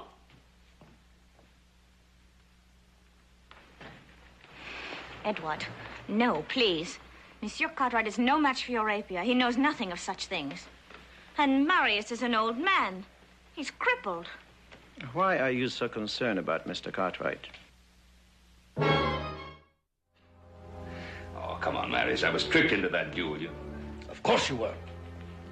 Why? Obviously, you're considered a threat. A threat? To what? To whom? By whom? Obviously, again, by Madame de Marigny, which is why she's hired Darcy to arrange your convenient demise. Well, it's still my fight, and I won't have you interfere. My dear boy, do you actually believe you could meet Darcy in a cartel with rapiers? The man's a professional duelist. He's killed 4 men. He half-crippled me, a fencing master. Well, then we'll have to find some other way to settle it, that's all. There is no other way. Unless I kill the man first, he'll kill you. Marius, I'm not helpless. I may not be a fencer, but I can hold my own with the best of them, with my fists or with practically any kind of firearm. It's too late for that. He's maneuvered you, so he has the choice of weapons. You'd better understand me, Marius. I'm not leaving town, and I'm not going to let you do my fighting for me. And there's something you must understand. I have been given another chance, and you're not taking it from me. You have everything. A great future. Sons. For me, there is only honor. Without it, I'm nothing. Honor. The word hangs in the air of New Orleans like the refrain of a song. I taught you the art of fencing, Marie. I taught you the code that holds men to the high standard of honor and courtesy. The code. Marius, this time you will die. I know it. Perhaps, but with dignity. Ben, Marius is just trying to save you. He can't win. He's not going to have a chance to try. Ben! I've heard all I want to hear, Marius. The discussion is over. Well, maybe you're right, my boy. Maybe it's just the stubborn pride of an old man.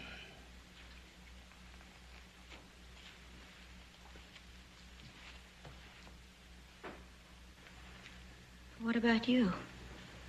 How are you going to fight Darcy? I thought your concern was for Marius. I love the dear man. But what? My concern isn't only for Marius.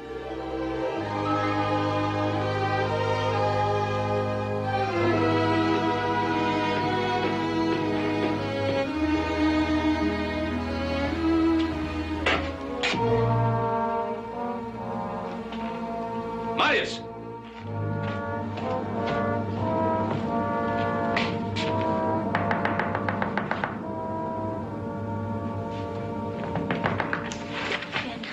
I couldn't go to sleep. I just saw Marius and Darcy headed for the Oaks. Fool.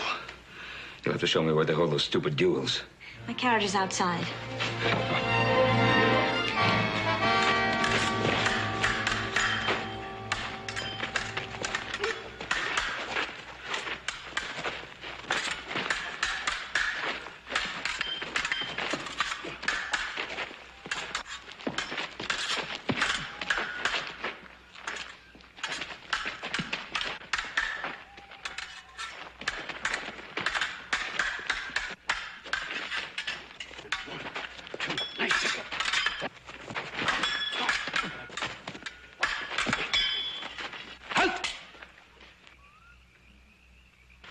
A wound?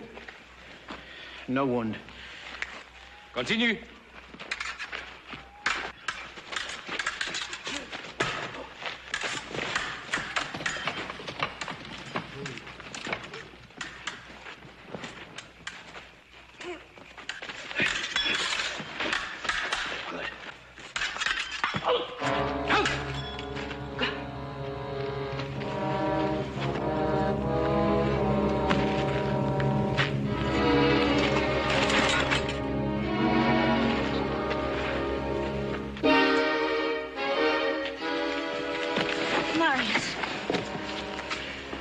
Marius, you old fool.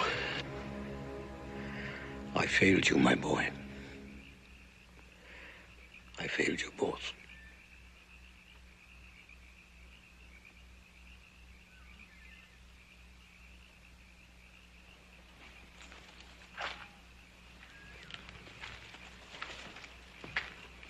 Ben.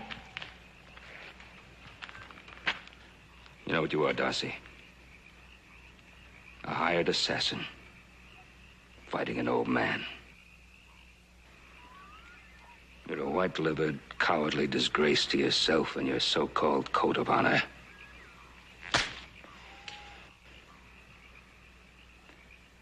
I consider that a challenge which supersedes our previous arrangement.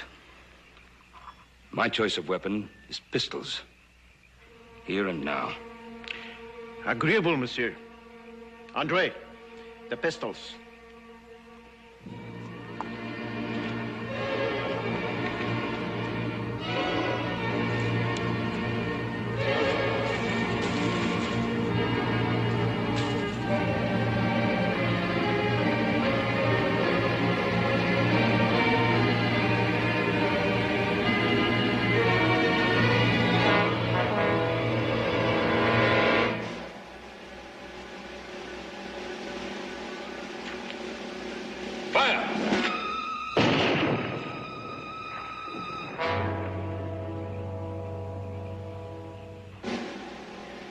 You did not fire, monsieur.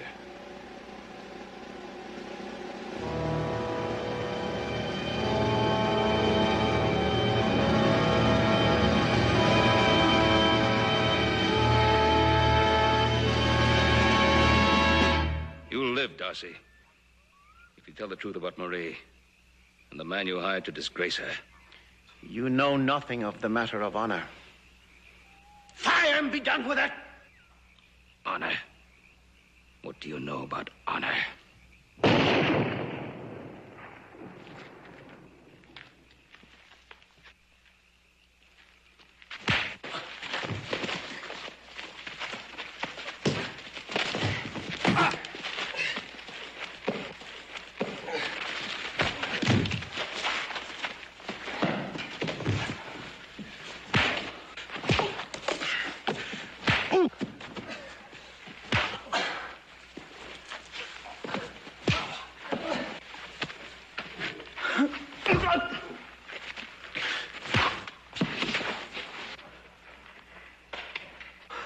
Tell him, Darcy.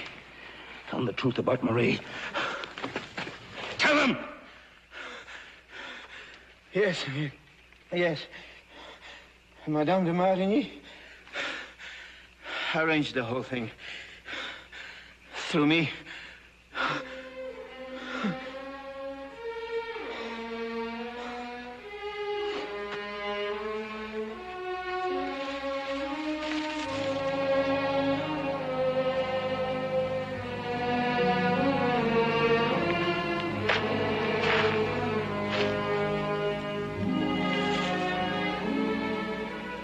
Thank you, my boy.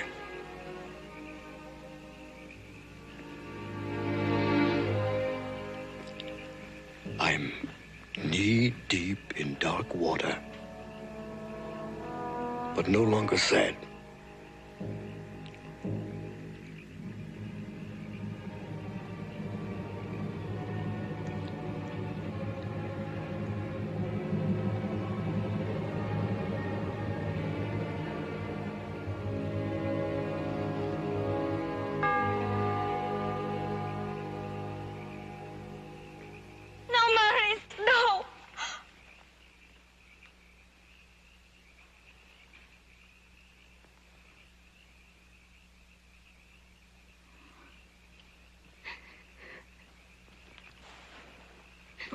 try, Marie.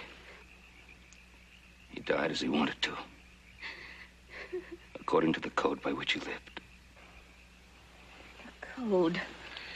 I'm sick to death of the code.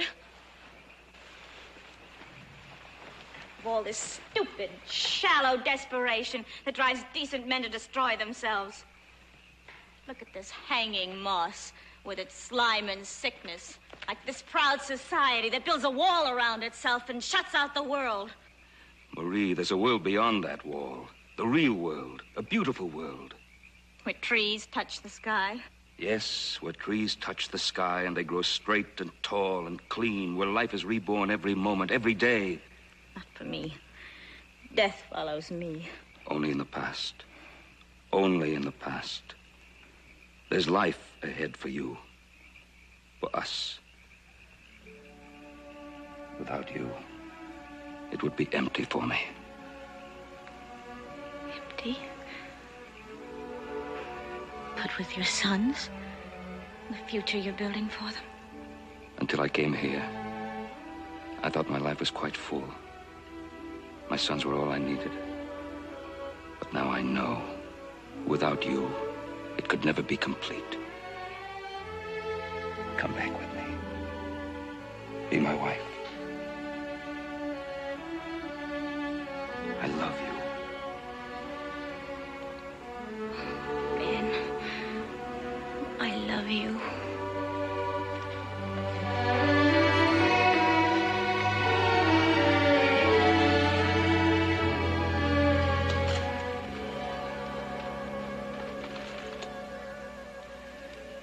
A little time we had together, your mother and I, here in the Ponderosa.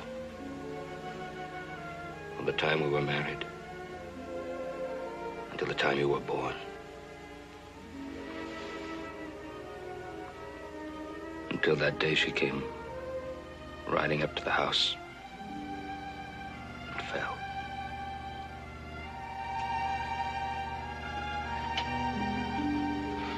Doctor's on his way, Paul. Oh, brother, I thought you was half dead. Are you all right? Yeah, sure, I'm all right. Take more than that fool horse to get rid of me. Why does this always happen at the beginning of haying season? Just plain lucky, I guess.